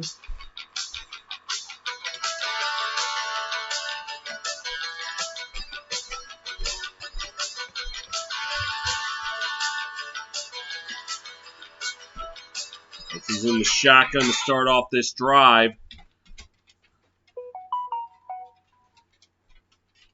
And it calls the Marable up the left side, getting about a yard.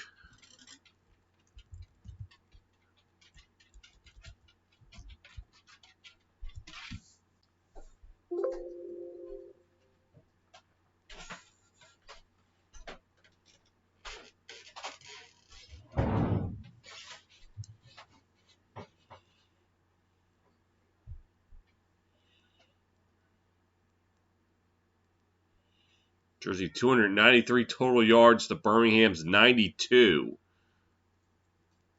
Smith in the shotgun, empty back. Oh no. Pressure coming. He slips the sack. Fires. Passes. Caught around the 38-yard line. That's Bolden. And that's going to move the chains as they get over the 100-yard mark for offense.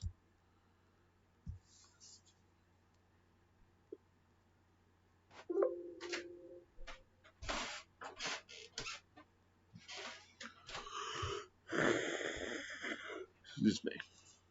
Smith drops back, fires, pass, broken up. As making the play is DeJuan Hines, trying for Bolden.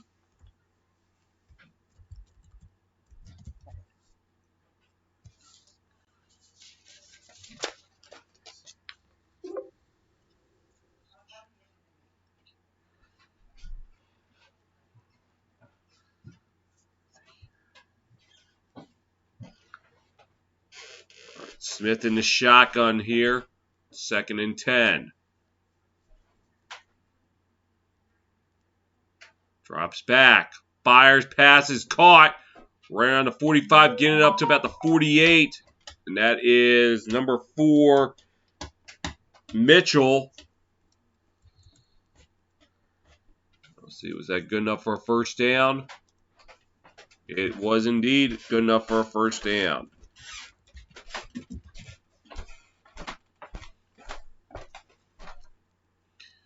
Birmingham just their 7th first down of the game. New Jersey has 18.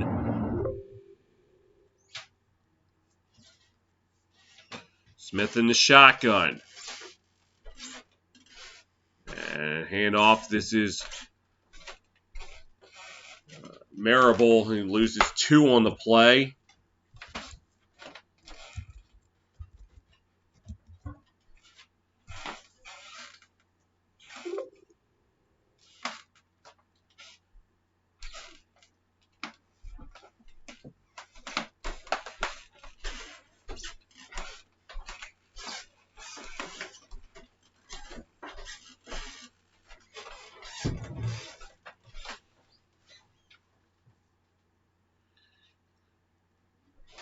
Smith in the shotgun, 2nd and 12.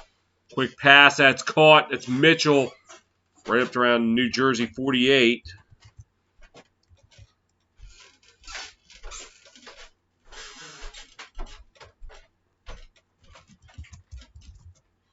Third and 6. I'm going to call it 3rd and 5, actually.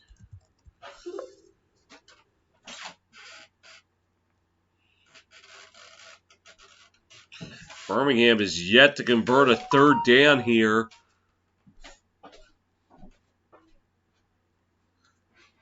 Drops back. Looking, fires, passes. Caught! Up to the 33-yard line. It's Mitchell.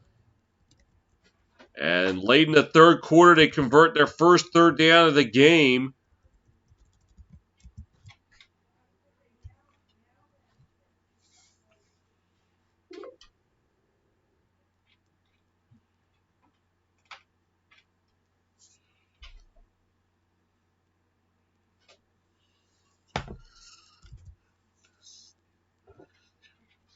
Smith 5 of 11 for 57 yards. Mitchell 4 catches, 68 yards. And the only touchdown for Birmingham tonight is Smith in the shotgun.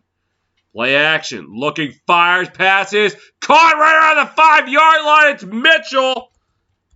That's going to set up 1st and goal.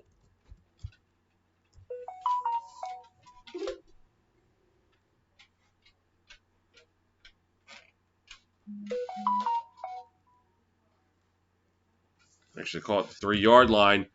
And up the middle. Touchdown, Stallions!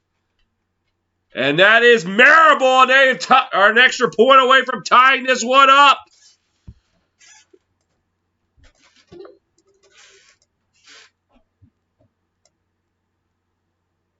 Stallions cash in on the missed field goal. So if they want to take the safe route, take the 1, or do they want to roll the dice a little bit?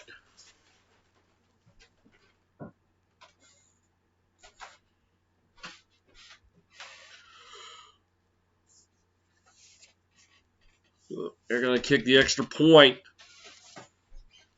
Aubrey for the point after. Snap. Kick. Up. And got it. Just inside the right upright.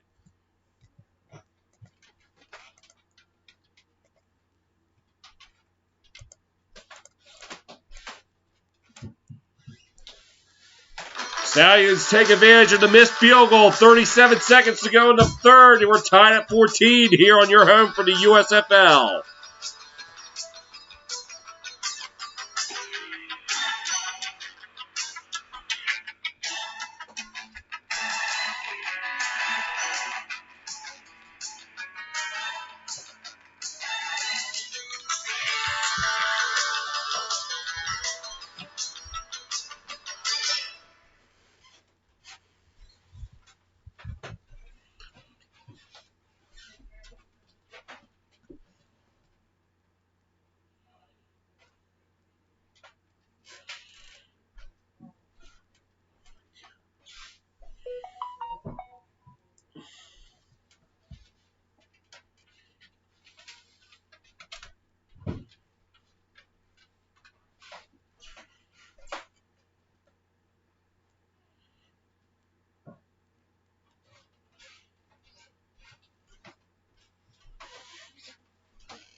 Back in Protective Stadium, score tied at 14 after the touchdown run by C.J. Marable. And that all followed a missed field goal by Nick Rose. And here's the kick. Return the ball at the 13-yard line up to the 20, 25. The 35-yard line went. That was Williams. Now Luis Perez back in the game. 14 of 19, 175 yards, 2 touchdowns. DeAndre Johnson, 8 carries, 51 yards. Randy Satterfield, 5 catches, 100 yards, and a touchdown.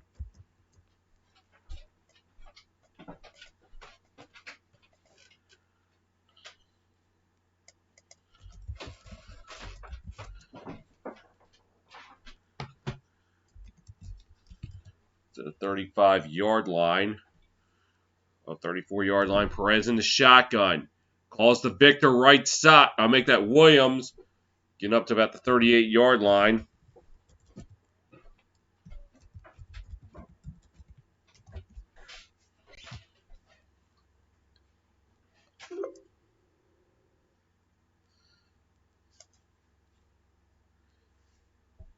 And what will likely be the final play of the third quarter.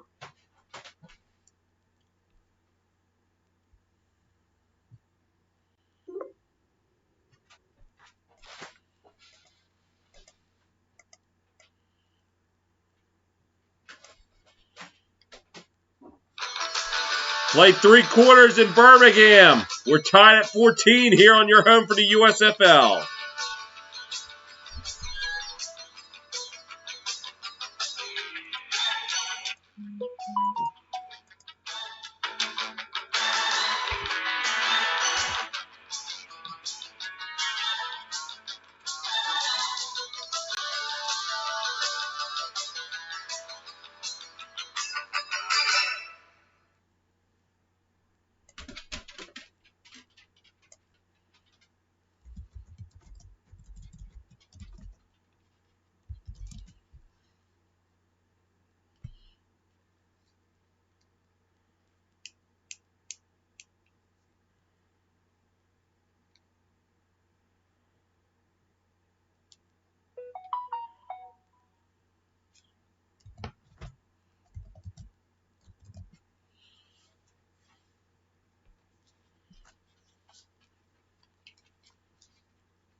About to start the fourth quarter here in Birmingham in the inaugural USFL game.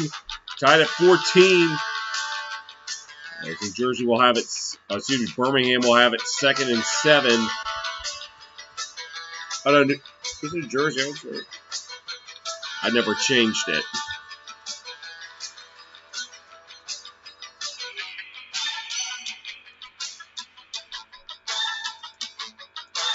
Sorry.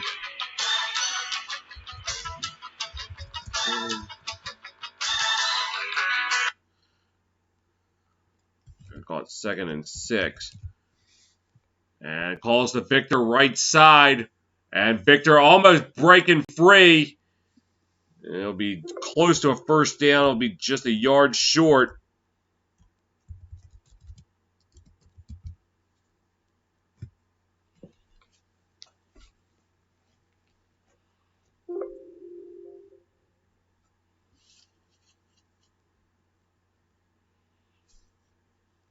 Johnson in the shotgun on 3rd and 1. And calls to Victor, left side. Victor getting it in the open field. Get up to the 40. Up to about the 37-yard line. That's going to move the chains. The first big run of the night by Victor. And it keeps the drive alive. Up to the left side. Opening. Perhaps lowered the shoulder just a little too soon. Showed his hand. If he had stayed up right and then lowered the shoulder, he might have had a chance. But regardless, a first down. And now the call's to Williams left side. Getting up to about the 34. Victor, 8 carries. I think it said 45 yards it was.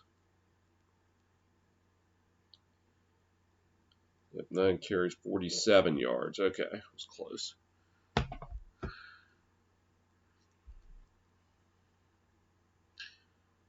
All right, 2nd and 8 from the 34.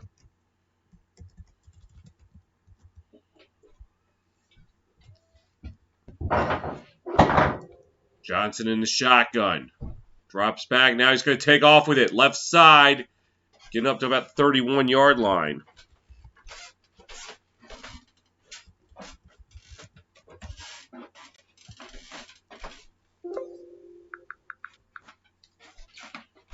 Okay, I caught the 32.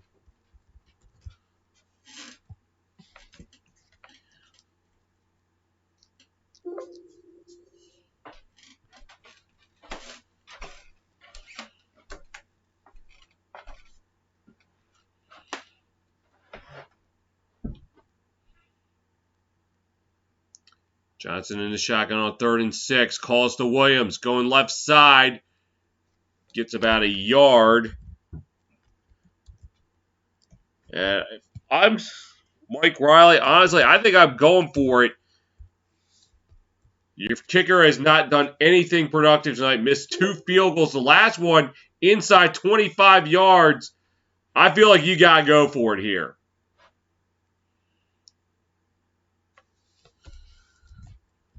And it seems like that's the game plan.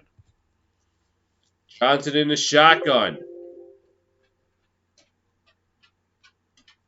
And calls to Williams right side. Looking for the corner. Gets the first down and more. 20 up to about the 17-yard line. And the gamble pays off.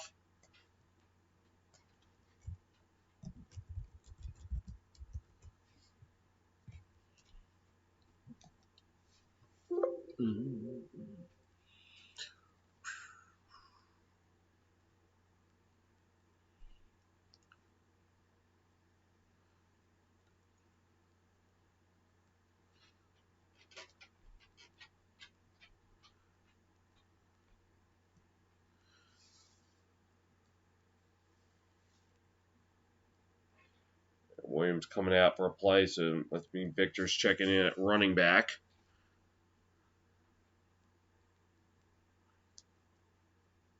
Oh, man down, and it's random for the Generals.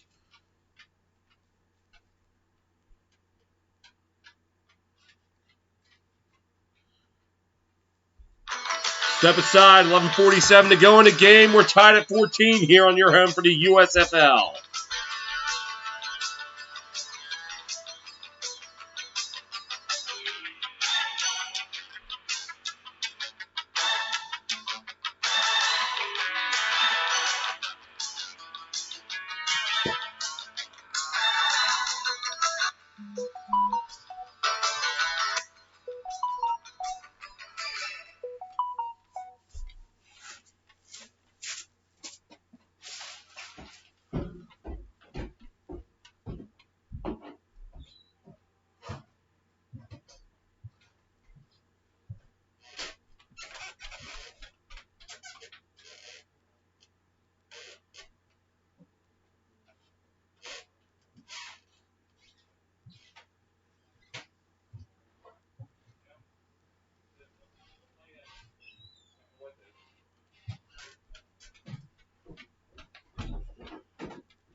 Jersey with it in the red zone here in the fourth quarter. 11:47 left.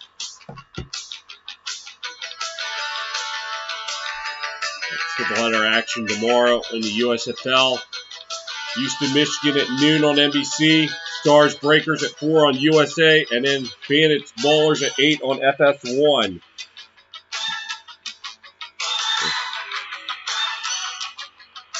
You got nothing going on for Easter?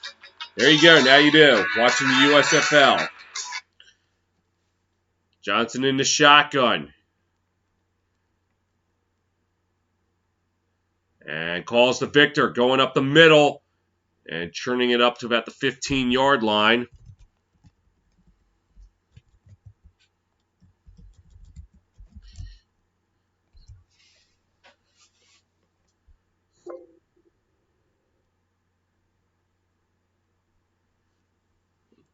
Call it 2nd and 7.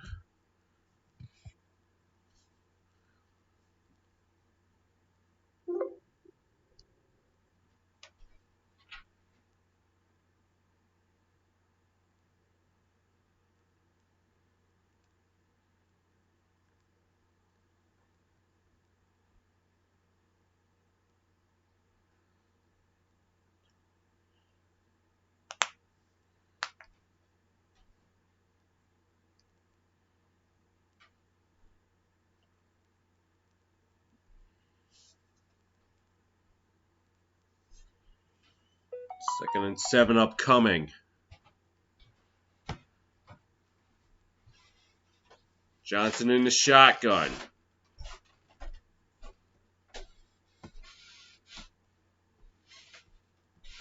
And calls the Victor up the middle. Victor breaking through to about this 5-yard line. That's going to set up 1st and goal.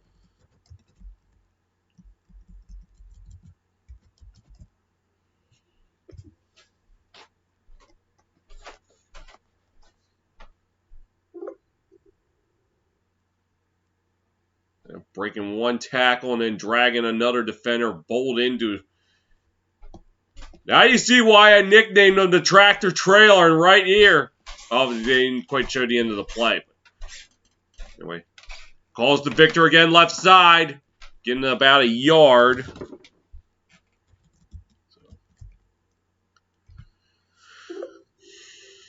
Little by little here.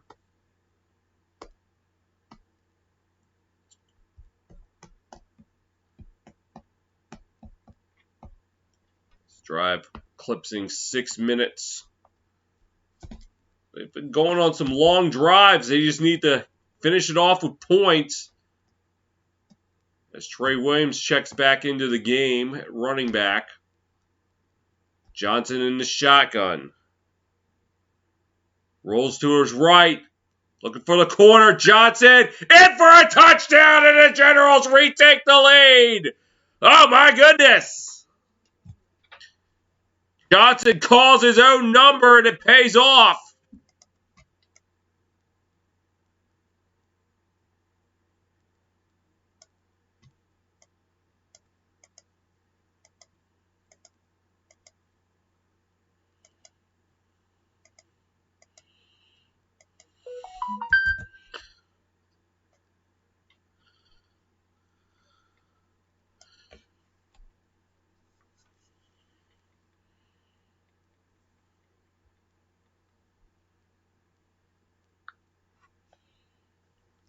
Rose for the point after. Snap. High snap. Kick. Still up. And just inside the upright. Good.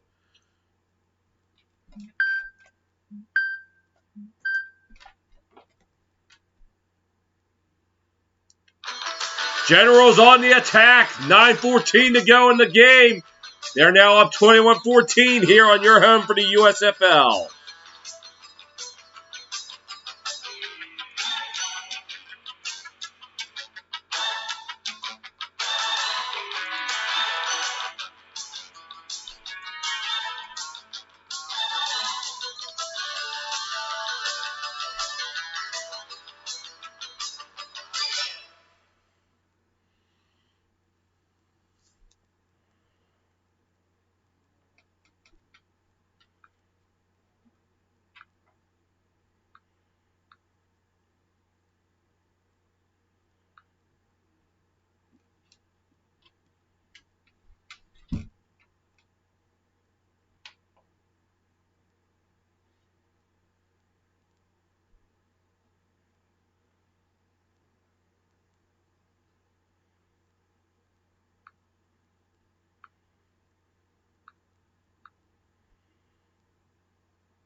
Nine 14 to go in the game.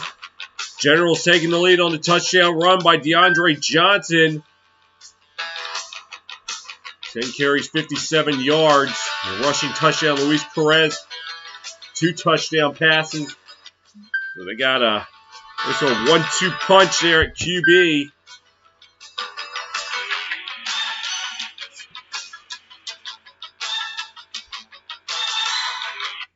As Rose set to kick it off for the Generals. Will be fielded around the 10-yard line by Bolden. Bolden up to the 25. Hurdles a guy, gets up to the 30 to 34-yard line.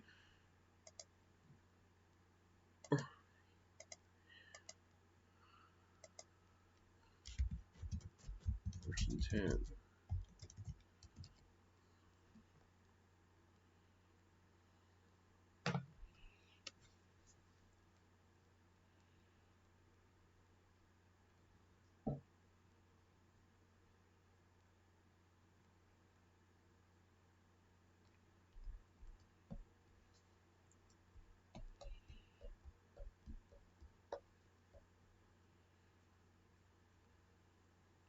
The 33-yard line.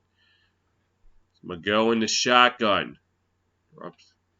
And gives the Bolden left side. 40 up to about the 45-yard line. It's going to move the chains.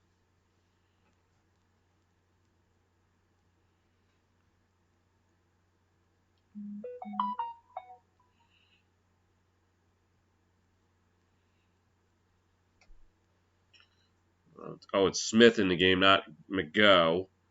Smith in the shotgun on 1st and 10. 6. Drops back. Looking. Fires. Passes. Oh, no, it's not. But a flag is down. Easy there. I'm going to take a cheerleader out. That wouldn't look good. It was a free play anyway.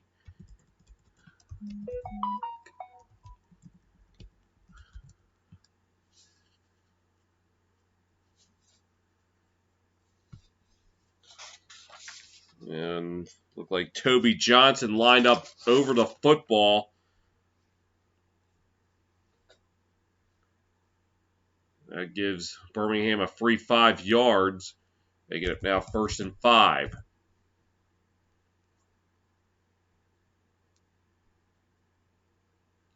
And they might have got him to jump again. Another free play.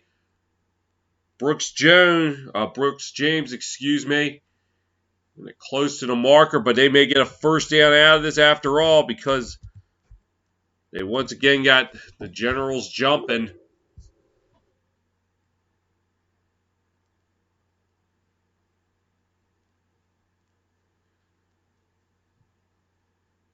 This time it's on Sizer.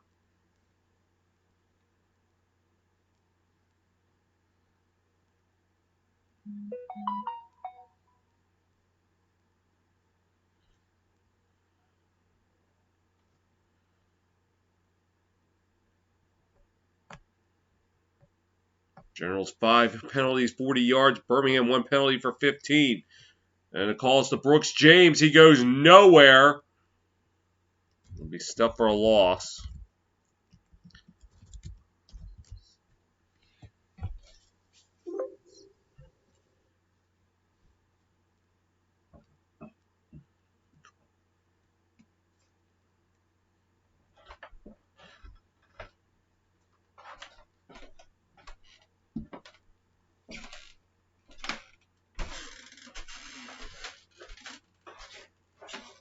Second and 11. Smith in the shotgun. Drops back. Fires it out there. Pass is caught. That's Brooks James getting up to about the 36-yard line. They'll set up a critical 3rd and 2 upcoming.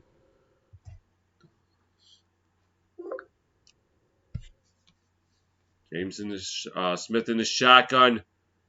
Calls to Brooks James. Break on through. First down up to about the 29. He was one broken tackle away from going the distance.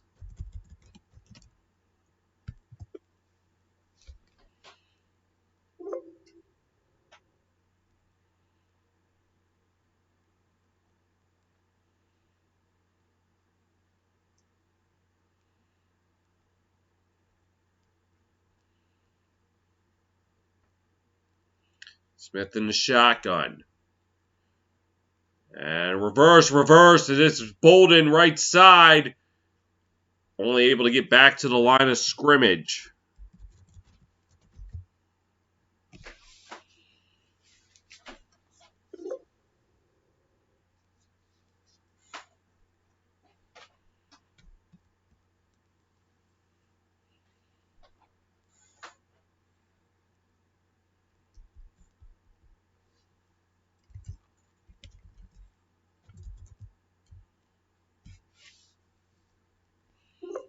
Smith in the shotgun now, an empty backfield.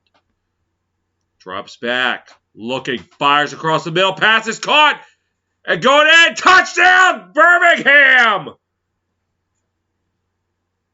And that was Kerry Egeline.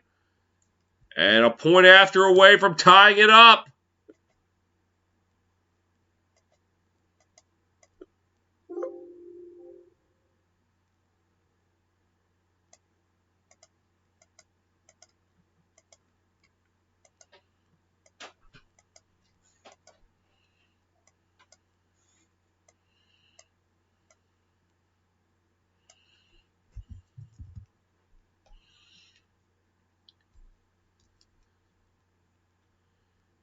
And now Aubrey for the point after, tied up.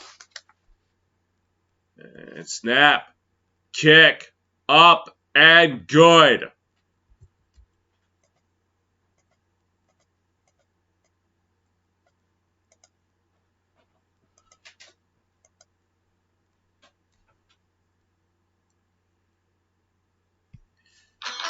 New Jersey with the punch. Birmingham with the counter punch. Tied at 21 with 5:51 to go in the game here on your home for the USFL.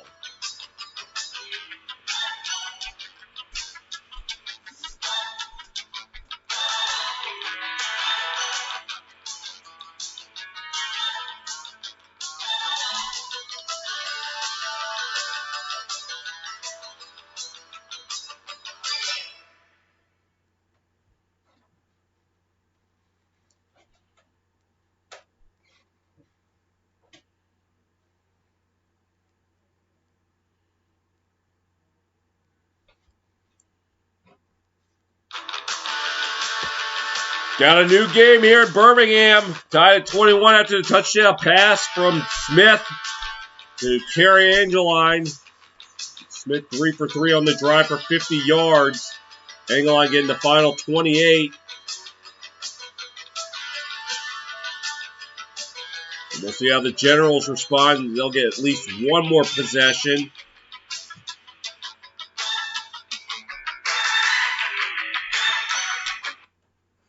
And kicks away.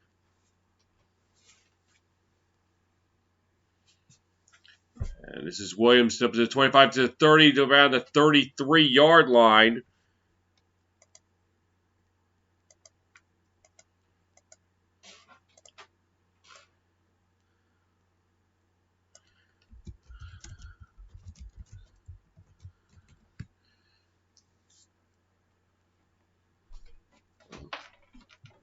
Generals opened up the scoring with a touchdown pass to Satterfield, and then after it was tied at 7, they had Braden Bowman for a touchdown, but Perez the Bowman. And Johnson scoring a rushing touchdown from 4 yards out to make it 21-14. Each time Birmingham has responded. Johnson behind center. And it calls to Turpin. Turpin getting it out to about the 37-yard line.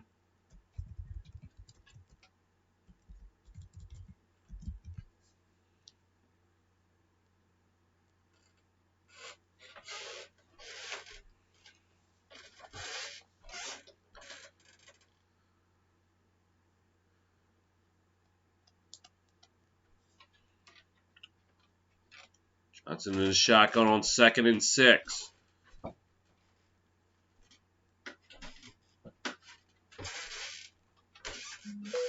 Calls to Victor left side. It's about the 39-yard line, which would set up 3rd and 4.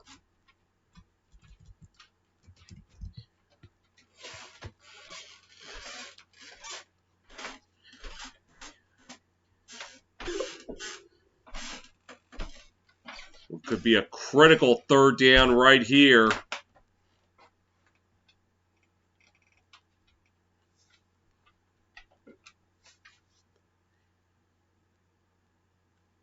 Johnson in the shotgun. Drops back. Looking. Now he's going to take off with it. Takes it. Gets the first down to the 45-50. In the Birmingham territory around the 47-yard line.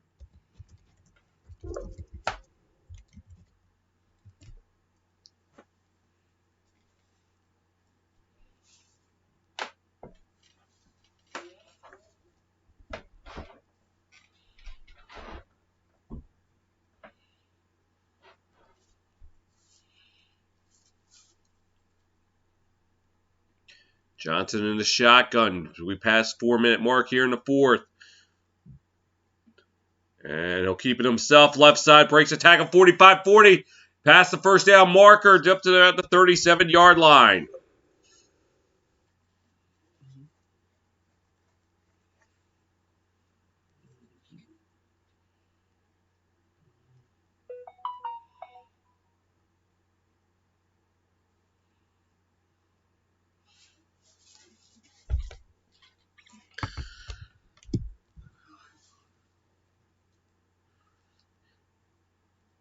Jersey now eclipsing 200 yards rushing as a team.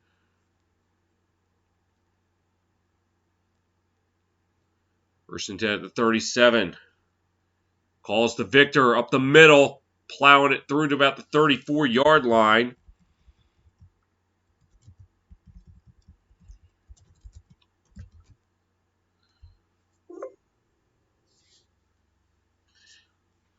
Oh, there's I just call it 35.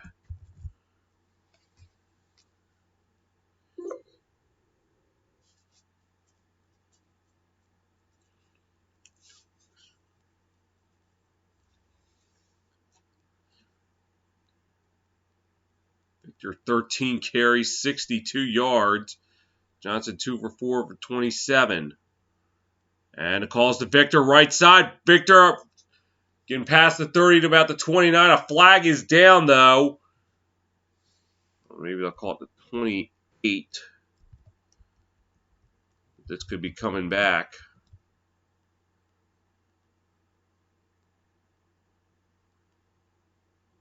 And they're going to get the Generals for a legal motion. They're going to get Turpin.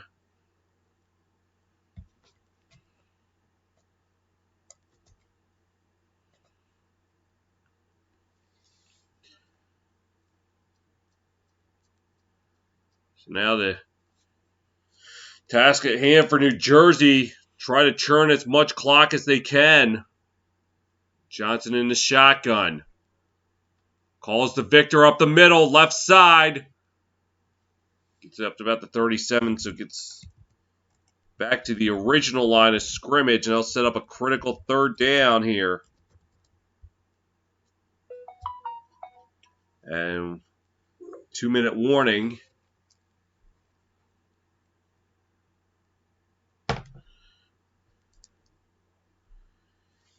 It's crunch time, fellas! We got 2 minutes to go in the game. We're tied at 21, and this is your home for the USFL.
Jersey facing a critical 3rd and 10 upcoming.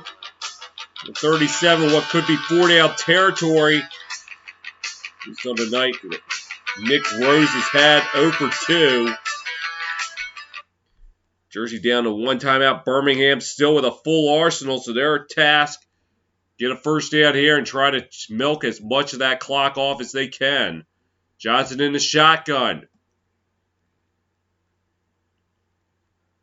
And he'll keep it himself, running to the right side, 35 to the 30, about the 29-yard line, and Birmingham right there taking a timeout. So now the question is, does Mike Riley dare give Nick Rose another chance? As the Generals have ran it 24 times in a row, 24 consecutive rushing attempts. Oops, sorry.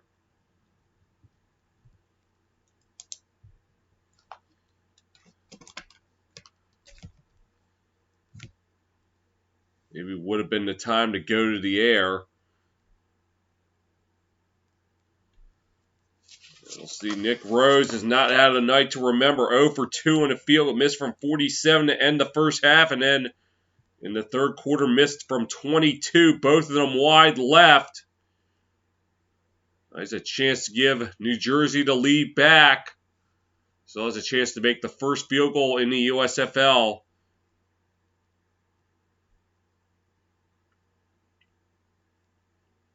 This is from the right hash.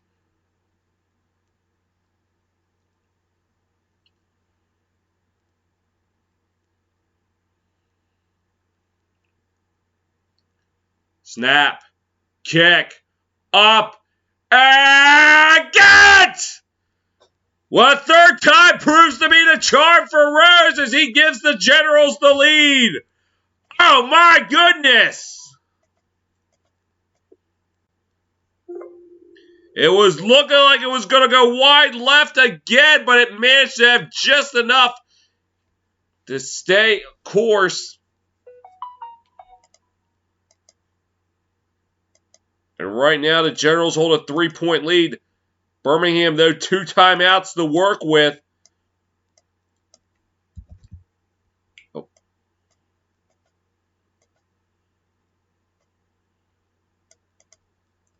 I never took a timeout off.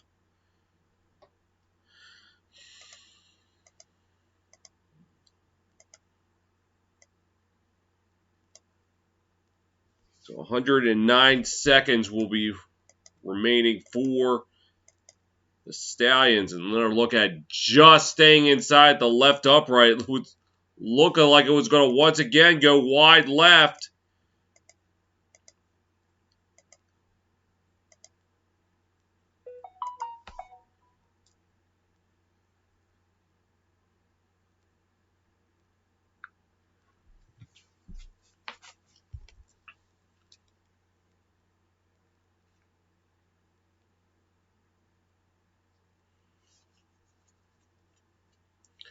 And it kicks away. Up from the 17-yard line. This is Bolden right side. Getting up to the 35. Breaking a tackle still on his feet. Past the 40, about the 42. 102 seconds left. And with 2 timeouts, should be more than enough time for Jamar Smith to get him in the field goal range to tie or even give the Stallions lead.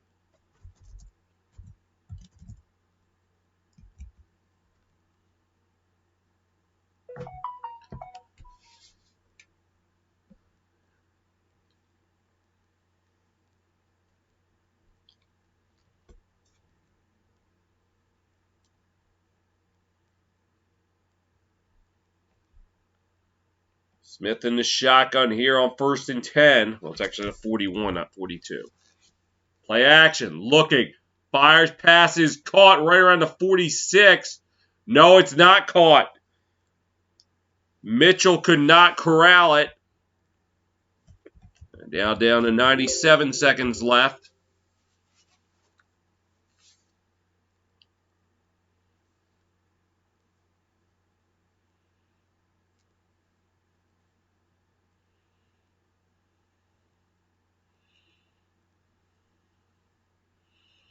Smith in the shotgun on 2nd and 10. Drops back. Looking. Pressure coming now. He's taking off with it. 45-50. Slide down right at the 50-yard line. It's going to set up 3rd and 1.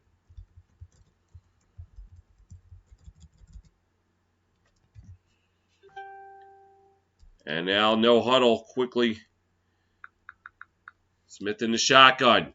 Drops back. Fires. Passes. Caught. That's Bolden right around the 42-yard line.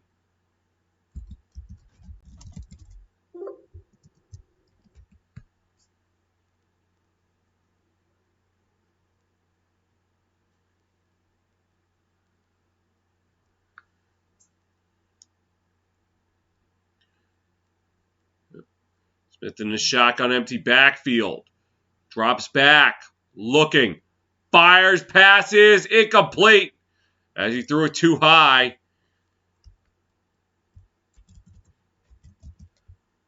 Now, because Brandon Aubrey is yet to kick a field goal in the USFL, we don't know what his field goal range is.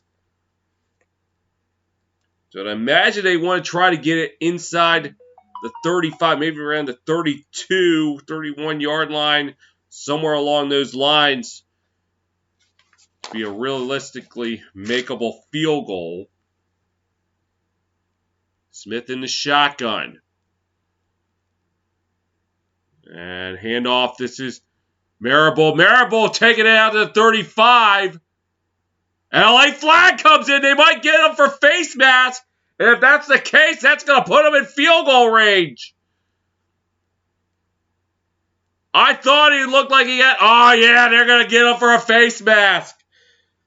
They're going to get Chris Orr. He got his fingers right inside the face mask. Right there along the left eye.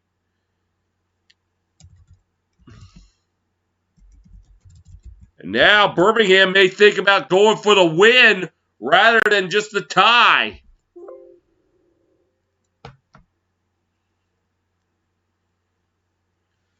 And for New Jersey, 7 penalties, 60 yards. Birmingham just 1 for 15.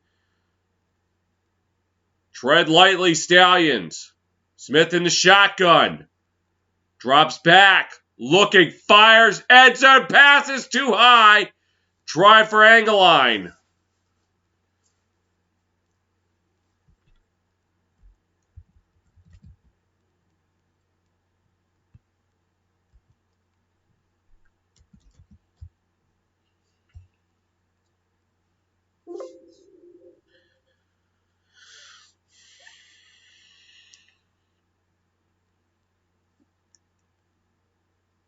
Quite the finish here in store in this inaugural USFL game. Smith in the shotgun.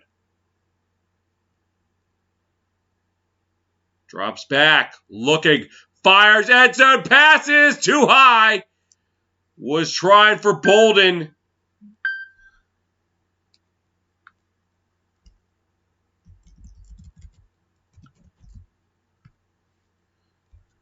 Trying to take shots at the end zone twice. Did not work out.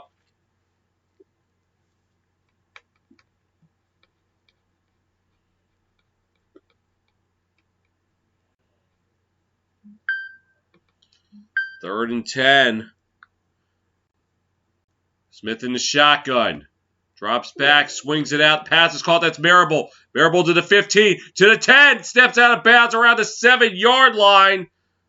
Set up first and goal.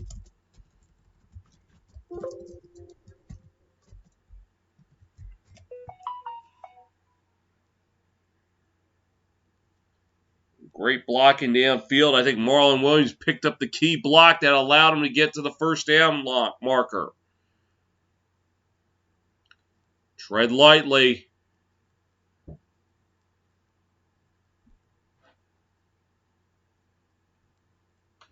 Smith in the shotgun.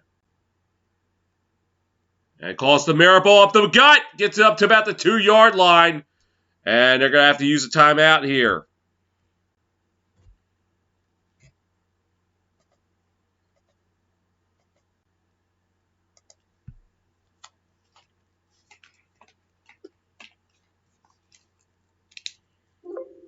So both sides now with one left. 29 seconds remaining.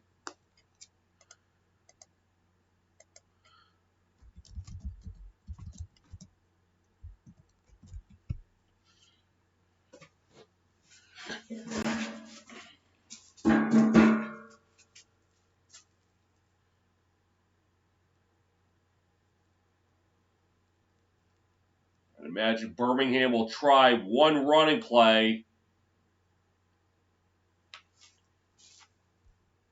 And then we'll try for the end zone on third down if needed. Smith in the shotgun.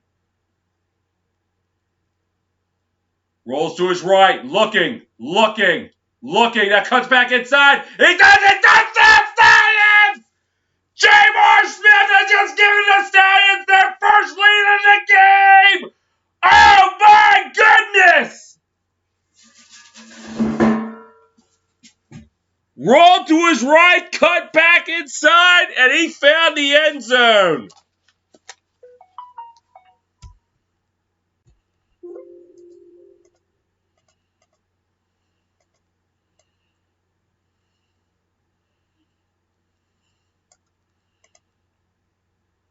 With 23 seconds remaining,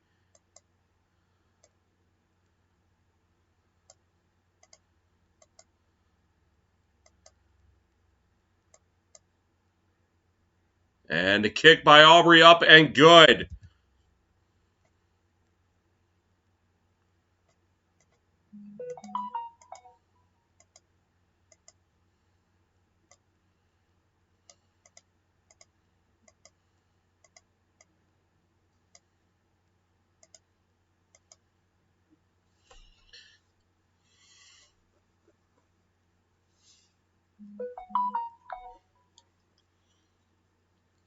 Great awareness, cut back inside, and he just, yep, he went it all in.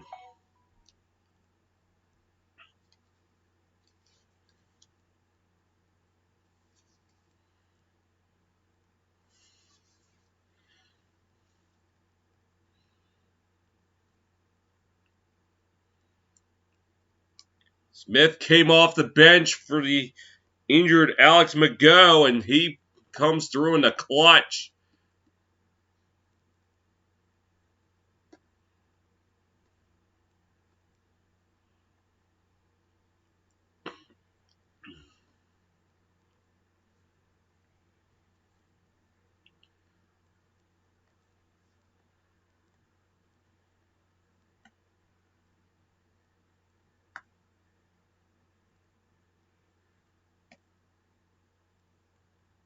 And kicks away.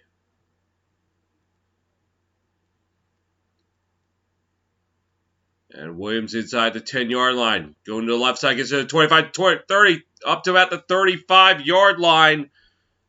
So 18 seconds. They have to score a touchdown.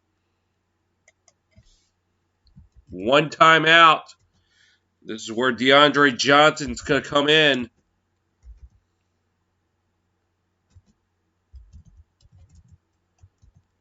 Where is he?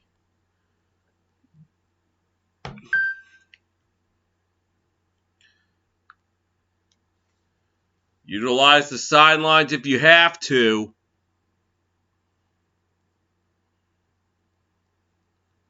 At 35. They got to go 65 yards. Johnson in the shotgun. Drops back. Looking. Fires the heave! Incomplete! Try for Turpin. Brian Allen nearly ending it right there.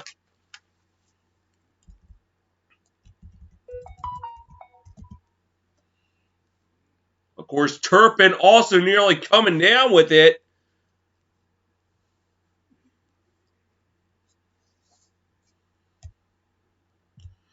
I think what they need to do is maybe an out route, quick out, get them about 15, 20 yards, make it a manageable Hail Mary. Johnson in the shotgun, drops back, looking, fires the heave! Too high. And now he's going to have to go long. I mean, that's two plays. You could have ran a manageable out route or corner route to try to get closer and make it manageable Hail Mary. Now he's going to have to put everything into it and hope for a bizarro tip or a penalty to be drawn.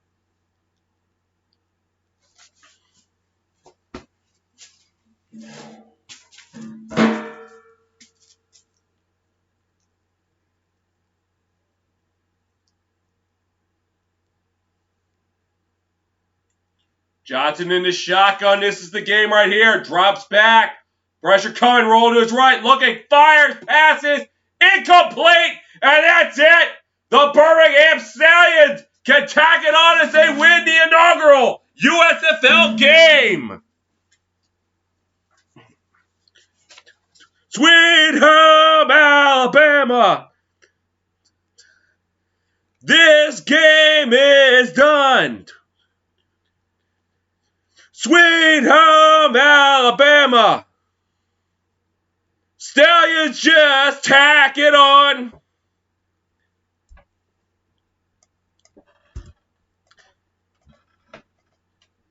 And it was a privilege calling this game night. First USFL game, and it left a great impression. And just want to say that I'm hoping that this is the start of a wonderful partnership, TSR and the USFL. We're both working from home, the high-speed internet.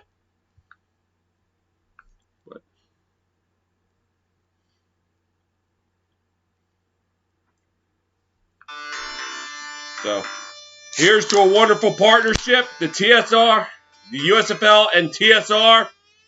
Looking forward to working together this summer. and hoping that this becomes a thing.